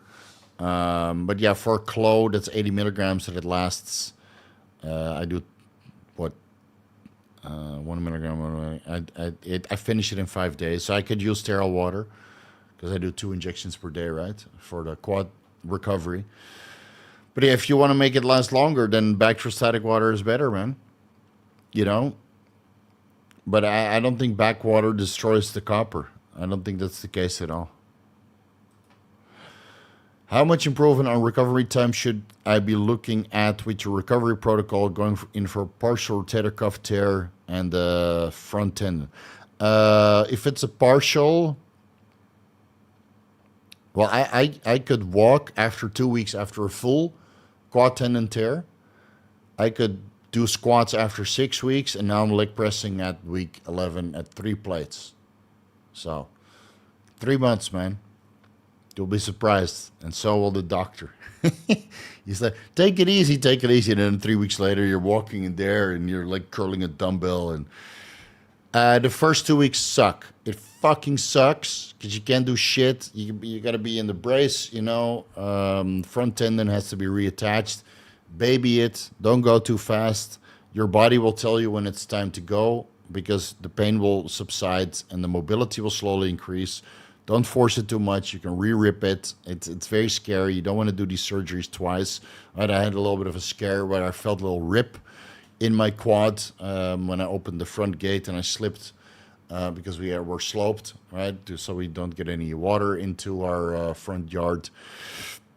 So we have a little slope from the main road. So I slipped because it was wet from the rain, and then when I opened the front gate to go to the gym, and then I felt a little rip, and I was like, fuck. Luckily it healed, but yeah, it was inflamed for like another 2 weeks. So baby it until you feel it's time to not baby it and start training it again. But yeah, you got to be careful, man. You don't want to do these surgeries twice. I know that Paul also had a rotator cuff surgery, and he did like a bicep reattachment because he had a partial tear. And then he did something and he ripped it and it was black and blue. And he's like, fuck, did I really tear it again? But then it healed quite fast. But yeah, I would say the first 2 weeks sucks. And then it's all up and onwards from there. And before you know it, you can train again. It's been less than 3 months and I'm training again. You know, and it sounds like a long time. But now that it's been 3 months or 11 weeks, it's not too bad, man. There's worse thing in life. I'll tell you that. 33 years old, lifting natural for 16 years, have the urge to run my first testosterone-only cycle. I want to have a baby by 2028. Is this a dumb idea? Afraid of permanent infertility? You don't have to be afraid of that, but I would check your fertility parameters first. 2028 is only 2 years from now. It might take 6 months to 9 months for fertility to come back. So that means you have 13 months left to run a cycle.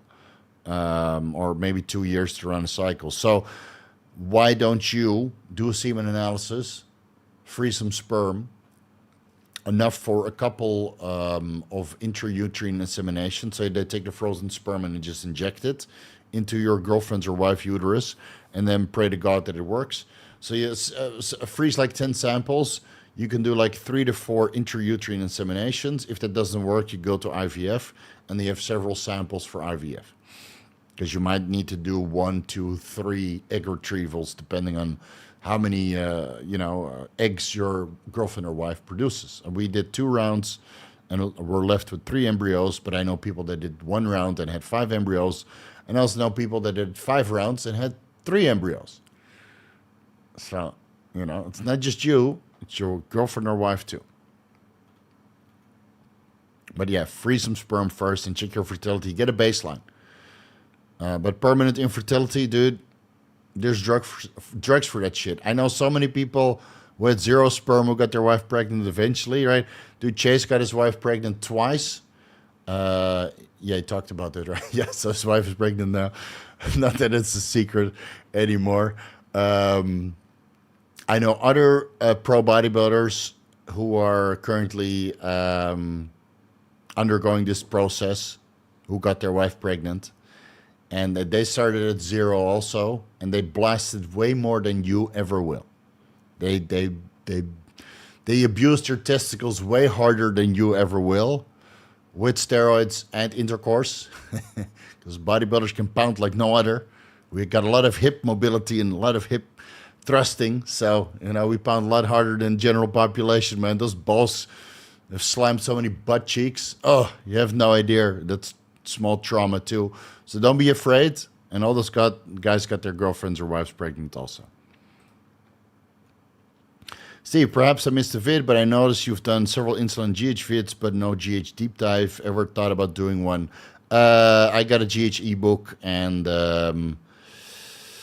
maybe at one point, but I think all the GH information is out there already. So I got a GH ebook. Kurt's got an excellent GH ebook We'll have a GH article of maybe 1,000 pages on the forum, which we're working on. So maybe at one point, but I think everybody knows about GH, man. It's yeah. We'll be just telling you shit that people already know about. Cross-contamination possible in the gray market. Any of your tested athletes have problems? A safe test drug I haven't done any tested athletes in years, man. So, is it possible? Yeah. And if you're a drug-tested athlete, then only use drugs that are third-party tested.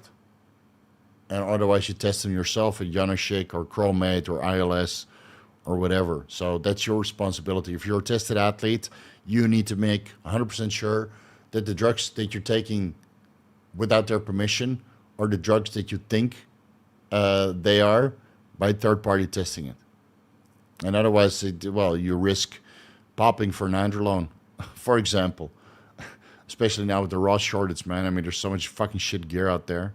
No, Steve, it's totally fine. I can get test annotate. Okay. All right, bro. Thanks, Steve. I do have a blood pressure monitor. Last reading was 114/75. Resting heart rate is 86. Yeah, so you would be a better candidate for Nebivolol than Telmisartan because your blood pressure is in range, but your resting heart rate is high, which you can also bring down with daily fasted cardio and coming off clenbuterol, retatrutide, ephedrine, Adderall, caffeine, anything that can stimulate your resting heart rate. So instead of band-aiding it, you address the root cause first. Lack of cardio, add that in. Too much Adderall, take that out. Too much clenbuterol, take that out. Too much caffeine, reduce the dose. All right? There's two ways to address it. Not straight to Nebivolol, bro. Chris, all right. Donation, I guess. All right, no question here either. All right, thanks for the $5, bro. $5 shake coming up. I guess you're probably biased, but any opinions on moving to Vietnam compared to Thailand? I finally need to get out of Europe and Southeast Asia. It's my favorite. Go to both places. Like I like Vietnam a lot, but I couldn't stay there longer than maybe 3 months. So I've been there 3 times now. One time was 3 months, then 2 weeks and 1 week holiday. And Vietnam is an amazing place. The last time I've been there was like pre-COVID, so that was 7 years ago, 2019. Time flies, dude. But yeah, every time I go to Vietnam, it's absolutely amazing. Right, the people speak really good English. They're very friendly. I think the literacy there is better than Thailand now in the tourist areas. I had a great time in Da Nang. I had a great time in Saigon. I had a great time in Hanoi. I had a great time in everywhere, basically. Everywhere. I just sometimes in public transportation in certain places, tourist places, they haggle a little bit more than in Thailand. They're a little bit more aggressive. From what I remember, Thailand is just easy mode, basically super laid back. Right? Well, you get scammed, sure, but you get scammed with a smile. And in Vietnam, you get scammed with a frown. Like they know, and then they're like, this fucking asshole, So Vietnam is a little bit more rough around the edges, but it's still a great place, man. So why don't you get a 3-month visa for Vietnam and a 3-month visa for Thailand? Travel around a bit and see where you want to settle. Because, you look, you could settle in both places. You look like the kind of guy who could settle in both places, So, but I would not be able to move to Vietnam because I like riding motorcycles, and in Vietnam that's just too scary with so many motorcycles on the road. I like the comforts of Thailand, and even though it's more expensive, I'm financially secure, and I can easily eat the price hike. And it's so chill here, man. I got my network here. I'm just too settled. All right, I'm going to go to the bathroom real quick because I can't hold it anymore. And then we're going to continue. Be right back, guys.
All right, and we're back.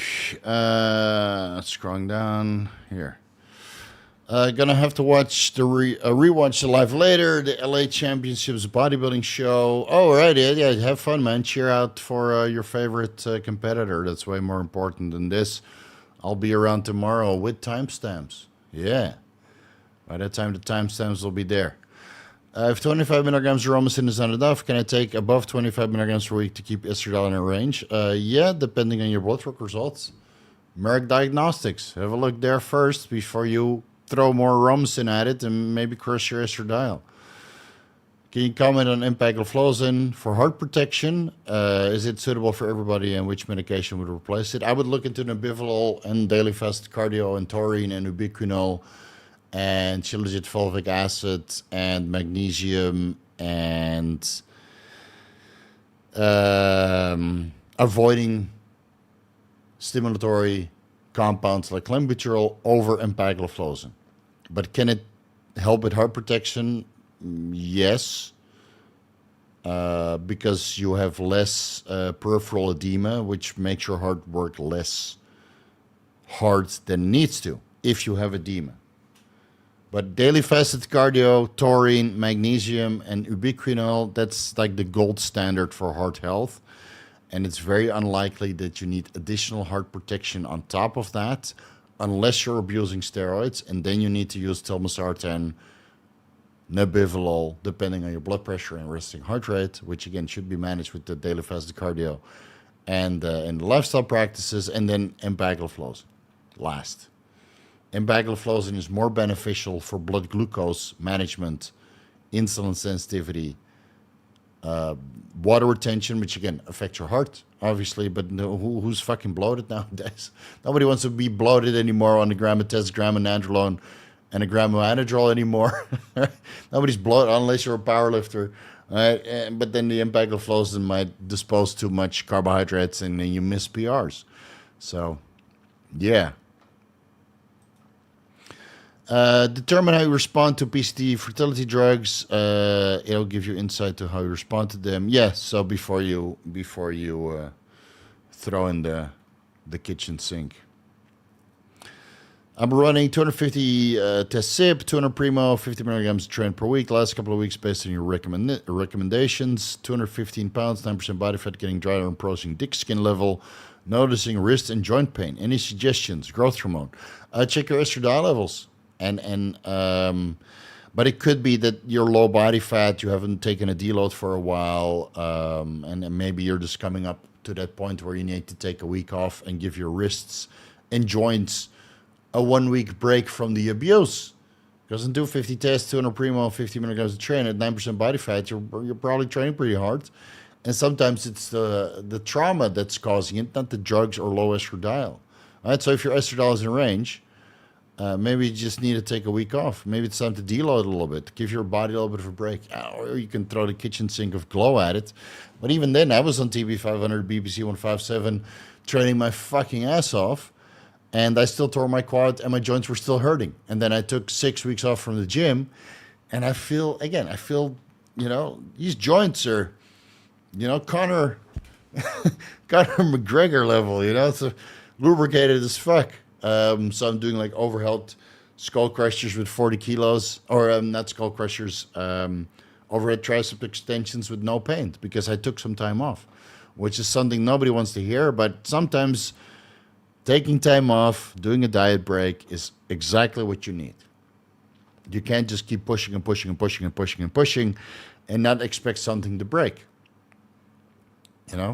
Which you are now at the breaking point, and it's time to take a step back. But check your estradiol if you haven't checked that in a while. That could be contributing.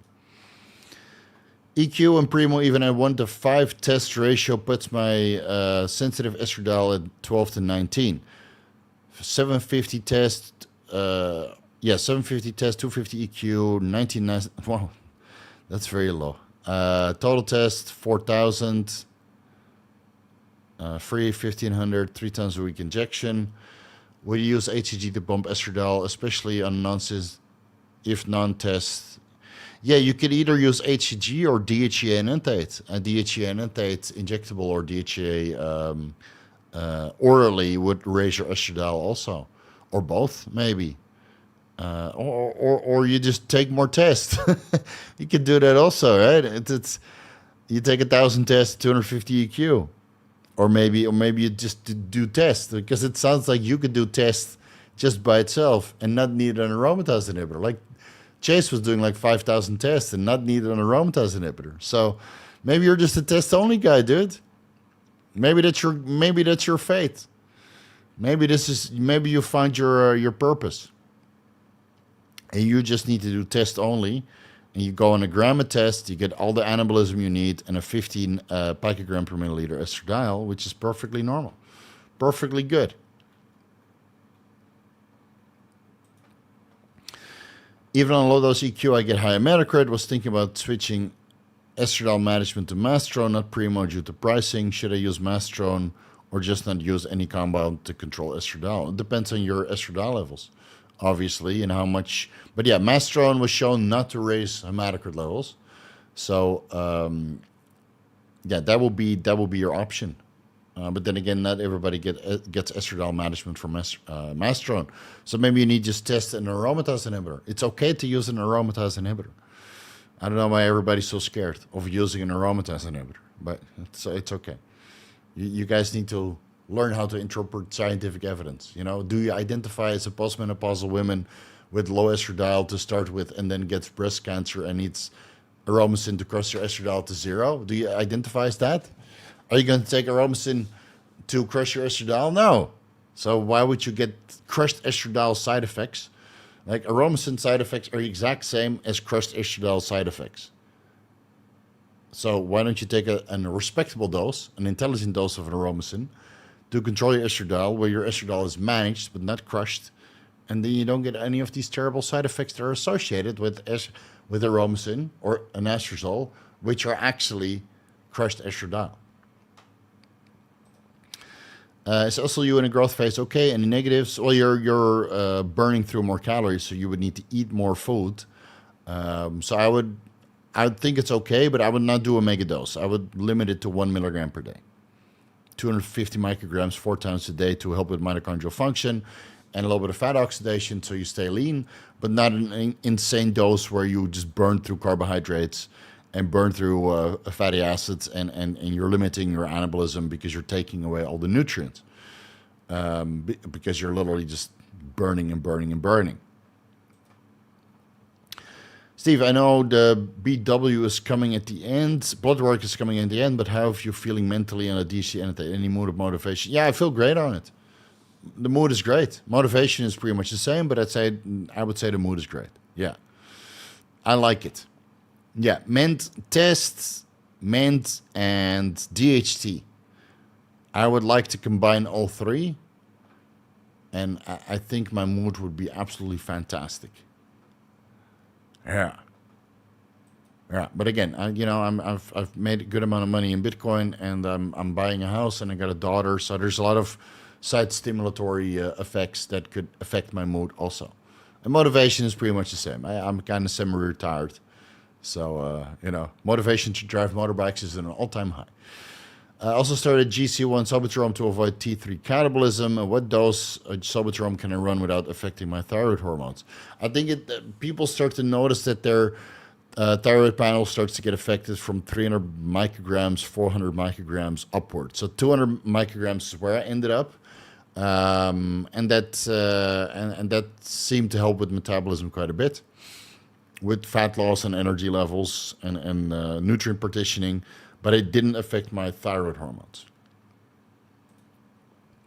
Can you do anadrol sublingually with a press tab? Yes, you just have to crush it with your teeth. I did it for years. We're still not there. Oh, finally, we're almost there. All right. Test 400 milligrams per week, 400 milligrams Primo per week, 50 weeks into it. Estradiol is at 42 picomoles per liter, so that's pretty low. Should I lean a little bit more into tests? Yeah, I would go to 500 tests and 300 Primo, and then think your estradiol would come up to 100, 125. Adding in 50 milligrams of Tren now. Yeah, so Of course, adding in 50 milligrams of Tren will detect as estradiol. So you think your estradiol is going up, but it's actually Tren detecting as estradiol. So keep that in mind. 500 test, 300 Primo, 50 milligrams of Tren. And then when you check your estradiol, it will be up way more than expected. But that's Tren detecting as estradiol. And you don't know how much estradiol is actually estradiol unless you do a high sensitivity test. Liquid chromatography, tandem mass spectrometry, LC-MS. So make sure you do that the next time. I'm not sure if they have that available in Canada, but they have it in the United States. I read that different Tren vials have varied concentrations depending on ester. Annotate has a lower level versus acetate. Yes. Yeah, because of the ester, you can suspend more. So acetate is 100 milligrams, annotate is 200 milligrams. Hexahydrobenzocarbonate, the parabolan ester, could be anywhere between 50 to 150 depending on the brewer. Usually they do 75 because they want to keep it the same as parabolan. For consideration, need to be factored into somehow. Jesus Christ, man. Yes. And so let's say annotate is 200 milligrams per 1 milliliter, acetate is 100 milligrams per 1 milliliter, and annotate is 72% Trenbolone and acetate is 86% Trenbolone. So that you have to take into consideration. And I discuss all of that in a video called, just type in esters. You probably get a couple of videos where I discuss the percentage of ester versus active pharmaceutical ingredient and the dosage concentration. So if you inject 1 milliliter of Trenbolone annotate versus 1 milliliter of Trenbolone acetate, and how many milligrams of net Trenbolone you get.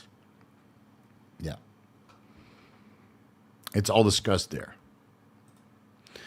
After a week on 100 milligrams anadrol, my physique is filled out and hardened up, but no change in weight and only minimal strength increase. Currently very lean. And the very lean part is probably your problem.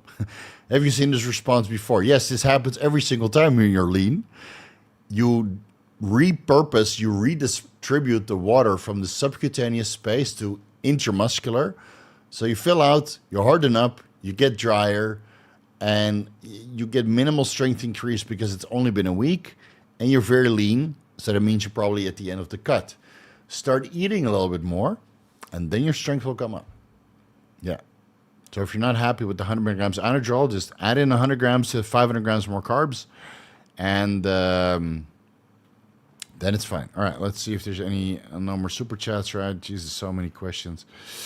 Let's do the blood work and then see if there's anything else. But I think I'm going to throw in the towel soon because I'm getting a little bit sleepy already. All right, let's add present, share screen, window, share. All right, can you guys see that? Not yet, right? Oh, remove this. Okay, here's the blood work. So we have April 22nd. That's basically the last blood work that I did on 300 milligrams of test before I tore my quad. Then June 14th, that's 6 weeks after I tore my quad. So that's 2 months later. I literally tore my quad like one week into the 300 test, 300 DHT protocol.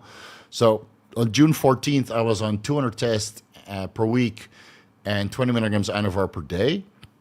So that's 340 milligrams. So 300 milligrams a test versus 200 tests and 140 Anavar. So that's 340. And then July 11th, that's let's say a week ago, I was on 300 tests and 300 DHT. So we'll do the urinalysis first. You see that my glucose is positive too because I was on 50 milligrams Empagliflozin on June the 14th. I was on 25 milligrams Empagliflozin April 22nd, 50 milligrams Empagliflozin June 14th because I didn't want to get fat while I was immobilized from the quad injury, and then 25 milligrams Empagliflozin again, and now it's out because I'm just dehydrating too much. White blood cell count is a little bit elevated. It could be from the growth hormone and some of the peptide injections. and you see that here now my neutrophils is a little bit elevated. That happens sometimes when you do a lot of injections. Like I'm literally doing so many injections now for the quad injury recovery protocol, like Cartilax and Glow and glutathione. I'm doing too much shit. So that's when I saw these neutrophils, I'm like, okay, I'm going to take these injections down because my white blood cells are elevated and my neutrophils are a little bit skewed. So yeah, it's time to, or maybe it's a common cold because I had a little bit of a sniffle on July 11th, but I think it's just from the injection. So I'm going to take that down. Hemoglobin is coming down a little bit, and that's probably from the nattokinase, lumbrokinase, and serrapeptase. You see that my hematocrit is coming down, and my red blood cell count is coming down since June 14th because I added in nattokinase, lumbrokinase, and serrapeptase to help with the scar tissue that I have built up around the injury site. So nattokinase, lumbrokinase, and serrapeptase are also known to lower your red blood cell count and thus hemoglobin, which is contained within the red blood cells, and as your red blood cells come down, your hematocrit comes down as well. Performance has not come down, so that's good. And hemoglobin A1C, obviously, as your hemoglobin comes down, hemoglobin A1C comes down as well. So I think the glycation of the glucose, or through glucose of the hemoglobin, is still the same, but as hemoglobin comes down, hemoglobin A1C comes down as well. I think the ratio between this is pretty much the same. All right, this is pretty much the same. Mean corpulus hemoglobin concentration went up a little bit, but I think it's just a number, and it's slightly out of range. I wouldn't worry about that. Red cell distribution width is pretty much the same. Platelet count is pretty much the same. Of course, I didn't check my D-dimer levels on April 22nd because I didn't suspect COVID, and I didn't have an injury. But after my injury and a couple injections of PRP, D-dimer levels are pretty high, which of course D-dimer levels are going up when platelet aggregation is breaking down. And of course I had a lot of platelets injected into me through PRP. So this is just to be expected that this is elevated. All right, the rest is pretty much normal. Blood glucose levels are around 80, but it's probably lower. But every time I have a cup of coffee before I go in for blood work, because I drive there, and I like to have a cup of coffee, and that raises my blood glucose levels slightly. Blood urea nitrogen is pretty much the same. It's coming down a little bit. Usually it fluctuates between 24 or 20 to 24. It could be that it's a little bit lower now due to the Empagliflozin and the dehydration that's occurring from the DHT annotate, but I think it's just a normal fluctuation. Creatinine is elevated, but the range is pretty low. So this is normal for me, 1.5 when I'm training hard. Here I didn't train, so it dropped to 1.25, and now I'm training again 1.4, so it's pretty normal. Cystatin C was a little bit elevated, but it's probably from 10 IU's growth hormone that I was running. Growth hormone increases cystatin C. Then on April 22nd, I was on 10 IU's growth hormone, so cystatin C is 1. On June 14th, I was on 6 IU's growth hormone, but not training. So cystatin C dropped to 0.8, and now it increased a little bit because I'm training, even though I'm taking less growth hormone. Let's see, uric acid, pretty much the same. Again, CPK and lactose dehydrogenate, also training related. So we went from 2,000 down to 500, back to 1,400 because I wasn't training on June 14th. And LDH basically came down to 0. Like on April 22nd, I was at my all-time strongest compared to now. So you can expect creatinine, CPK, lactose dehydrogenase, and liver enzymes also elevated. That's all due to training. Check my lipase and amylase because I take so much retatrutide, but I didn't test it on June 14th. But that's all normal, so wouldn't worry about it. My CRP was a little bit elevated on June 14th. I have no idea why. Now it's back down to 0.7 again. So no inflammation, and I didn't check my homocysteine levels because it's always in range, so I don't keep testing it. All right, lipids. Cholesterol was a little bit elevated here. I'm not sure why. And my lipoprotein A was elevated on April 22nd. I have no idea why. It came back into normal ranges HDL was nice and high though, or it's a little bit low. So you see here that on April 22nd, my lipids look HDL and LDL wise okay for 300 tests. Then on June 14th, on 200 tests and 140 anavar, you see that it crushed my HDL to 36 after 6 weeks, but it also dropped my LDL, but I also reduced my calories, so just a pretty big reduction. And then after removing the anavar and adding in the DHT, HDL came up and LDL a little bit. So I would say that DHT annotate is less invasive on your HDL than anavar. And it's almost not invasive when you compare April 22nd on 300 tests versus July 11th, 300 tests, 300 DHT. You see that HDL is pretty much the same. But I'm eating less than on April 22nd. So LDL is a little bit lower still. Now lipoprotein A came down. Lipoprotein A1, which is contained within the HDL, is pretty much the same. And apolipoprotein B, which is contained within the LDL, is also pretty much the same. Right? It's very related to these levels. It's very similar. All right, liver panel. Here I was training hard, so my liver enzymes were elevated. Then I was on a lot of drugs, so my liver enzymes were still elevated, but they came down. And now I'm on the similar amount of drugs and training hard again, so they came up again. Yeah, so liver enzymes are going to be elevated. That's part of the game. Here I had my ferritin elevated, that came down again.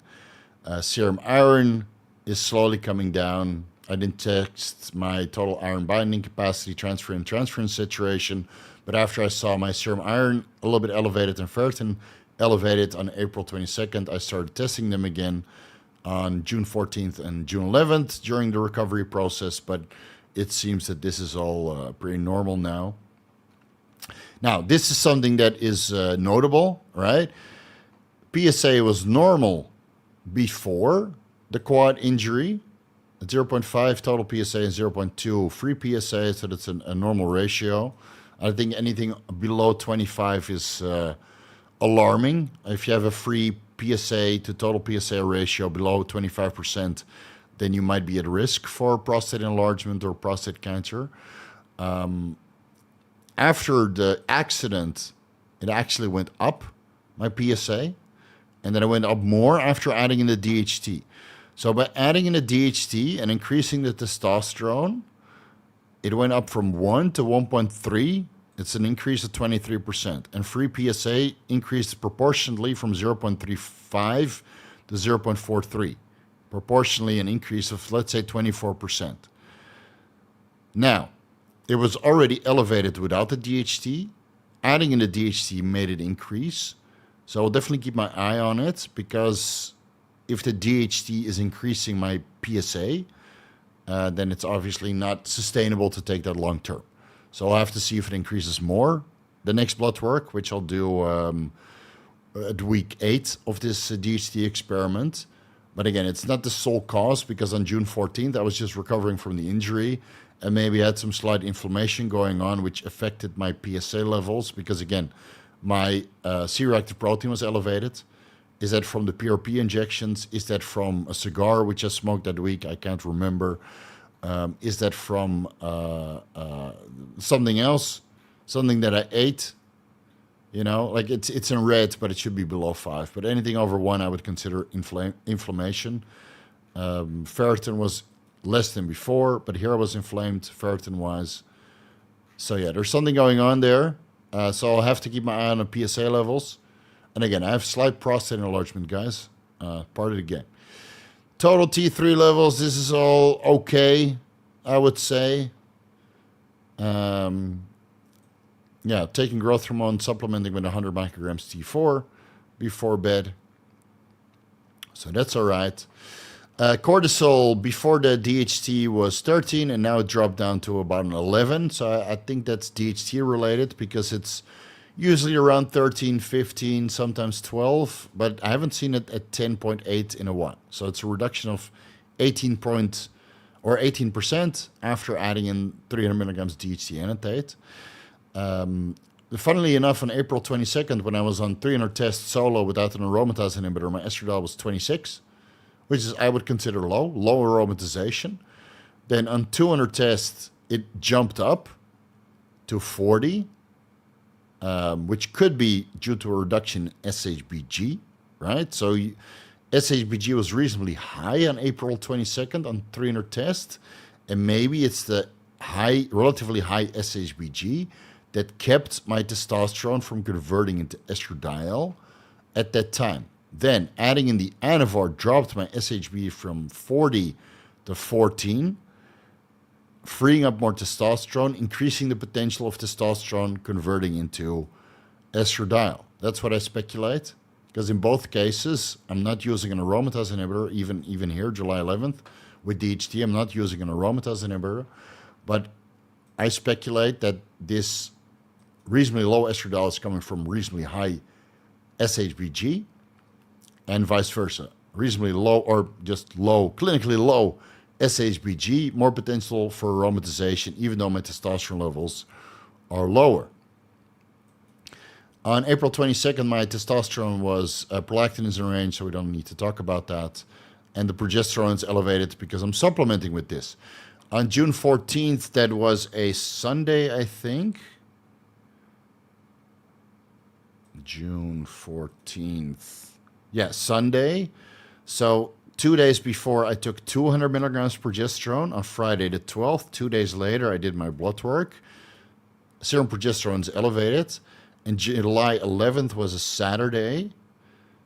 Man, why is this overlay so slow? Come on. July 11th was a Saturday, so I took 200 milligrams progesterone the day before. Again, I'm taking progesterone as part of this recovery protocol. So the day after 200 milligrams progesterone, my progesterone in serum is 3, and 2 days later it's 0.6. So it metabolizes pretty fast, and this is why I supplement with 200 milligrams 3 times per week, but it's coming out this week. Not because the protocol dictates it, but simply because I'm running out. Prolactin is normal, so that's fine. April 2nd, I think I did 2 injections. Or did I do 3? I can't remember. But this is the day after an injection of testosterone. At 300 milligrams per week. This is 2 days later at 200 milligrams per week. And this is a day later at 300 milligrams per week. Now, you see here that this is 2,000 nanograms per deciliter, and it's 2,500 nanograms per deciliter on the exact same Bayer testivar. I think this is higher because I injected half an ampule on a Friday. And April 22nd is that a Saturday or Sunday? April. Oh, so it's at a Wednesday. Why the fuck did I go on Wednesday? Maybe I injected before. Fuck, I can't remember. It's such a long time ago. Fuck. I might have injected testosterone before or on Monday. I can't remember if I did 2 injections or 3 injections back then. It's probably 2. I think it's 2. I think it's half a cc or half an ampule on Monday, 2 days before. Yeah, and then now, yeah, I'm sorry I'm being so sloppy. It's been a while, man. I can't remember what I did yesterday. Now it's the 11th, so I injected a third of an ampule the day before. So this might have been half an ampule 2 days before, and this is a third of an ampule mixed with DHT and DHEA annotate, and that's why the concentration is lower. Or again, since SHBG is lower, I get more conversion of the testosterone into estradiol, which I would expect my estradiol to be lower than this from the DHT annotate, preventing the conversion of testosterone into estradiol. But maybe it takes a little bit longer for that aromatase enzyme downregulation and inhibition to occur. So again, it's been 4 weeks since June 14th. At 200 tests, I had higher estradiol than at 300 tests plus 300 DHT. Again, a lot of variables. I'm trying to interpret this the best way I can. And SHBG is a little bit less than before. So again, more potential for less testosterone to convert into estradiol. Let's see what happens at week 8, because I'll keep it the same, and then we have a little bit more of a trend line. Free testosterone fluctuated, bioavailable. It's not really interesting. On 300 test, April 22nd, my dietary testosterone was 1100 picograms per milliliter, or 111 nanograms per deciliter. That's a tested DHT ratio of 22. Normally it's 10 to 1, but this is 22 to 1. So I would say that's low conversion. I've seen this much higher.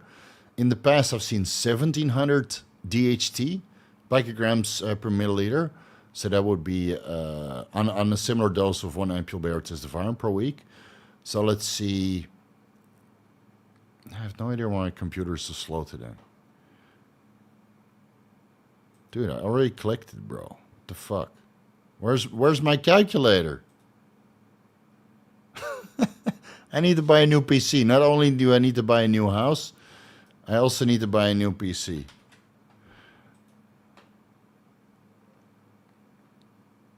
Yeah, see? Google Chrome, what are you doing, man?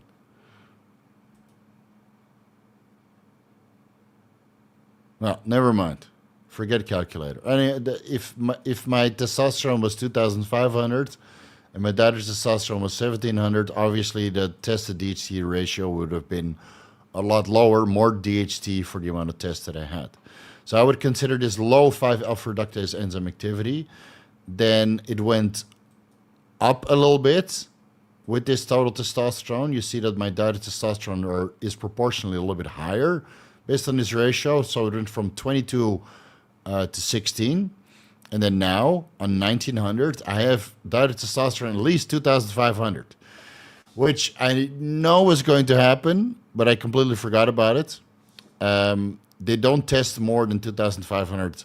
That's the range, picograms per milliliter. So this should be, right, at 300 tests and 300 DHT, this should be similar.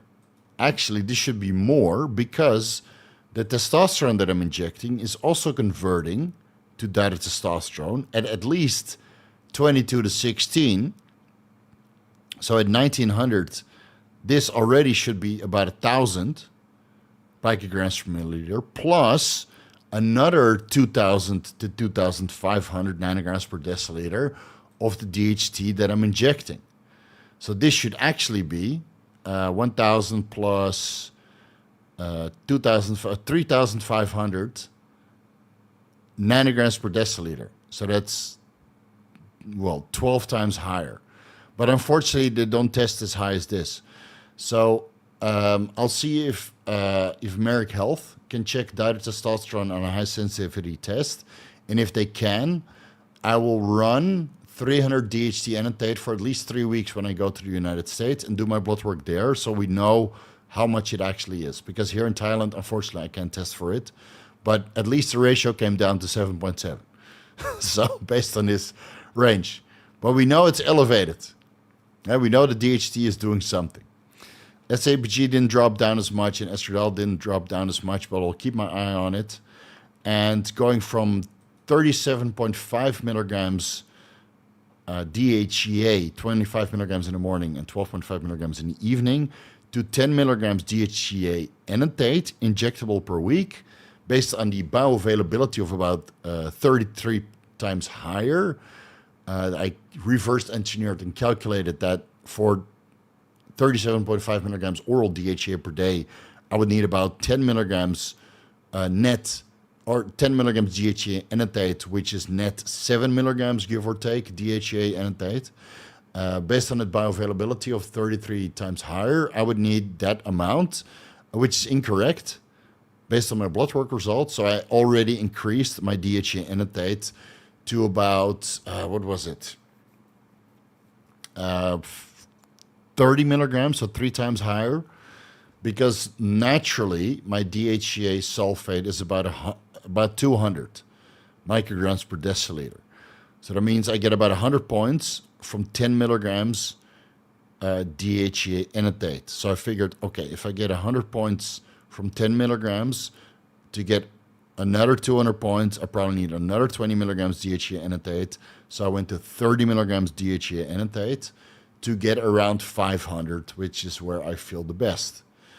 Growth hormone, I didn't test, but on 10 IUs, the next day it was 10 IUs before bed, it was 5 IUs upon waking. IGF was 250, which is not super high, but hey, that's always been the case for me, and my insulin levels are like this because of the ketogenic diet and the copious amount of hereditary diet. All right. Man, that was a mouthful. I'll answer any question about this blood work regarding DHT, and then it's time to throw in the towel. Let me see. Let me see. Okay, that's your estradiol.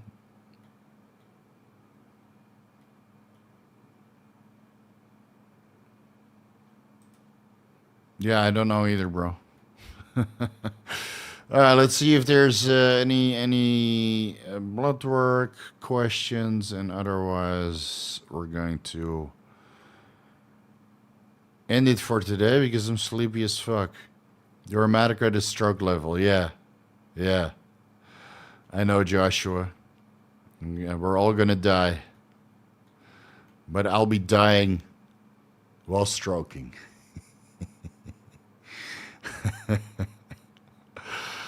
Okay, so nobody has comments on my blood work.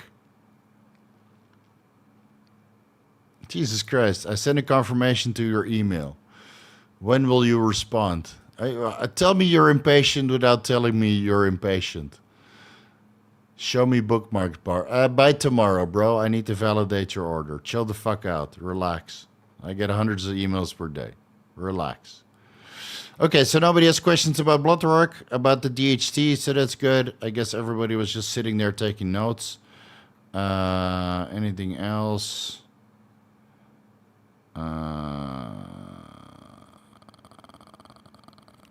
No, that's it. Okay, guys. That's it. It's been 2 hours and 15 minutes. I think that's long enough. That's longer than anybody else goes live.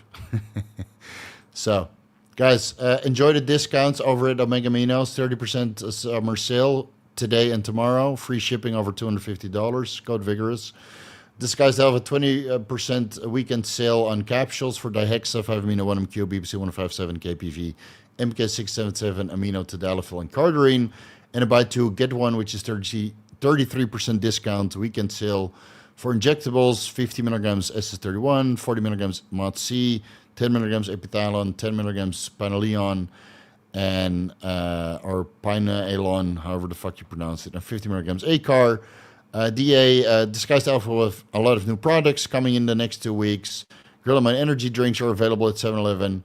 And I had a lot of source list updates. So check out the Control F source list on my website.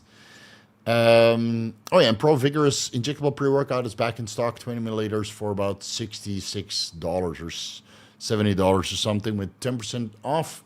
Code Vigorous. Guys, thanks so much for joining. Sorry that I can't answer all of the questions, but it's a lot. And after 2 hours, it just keeps going. So I'll be back next weekend. And then we'll do another round of Vigorous Q&A. For now, take these front double biceps. Look at all the veins. At one point, I'll have all these veins on my abs as well. And then I'll take my shirt off and take some pictures. And make sure that your mom or your wife or your kids, which are 18 plus, are not in the room. Because they'll either vomit or start foaming at the mouth. Yeah, when I reach 8% body fat, you're going to see some serious shit. And until that time, I stay covered up. All right, guys, peace out. Enjoy your weekend. I know I will. I'll be swimming tomorrow with my daughter and doing some rehab in the pool. And then maybe eat some cheesecake and some Vietnamese food and my wife's pooch and then a peach. And then it's been a wonderful Sunday. All right, peace out. See you later.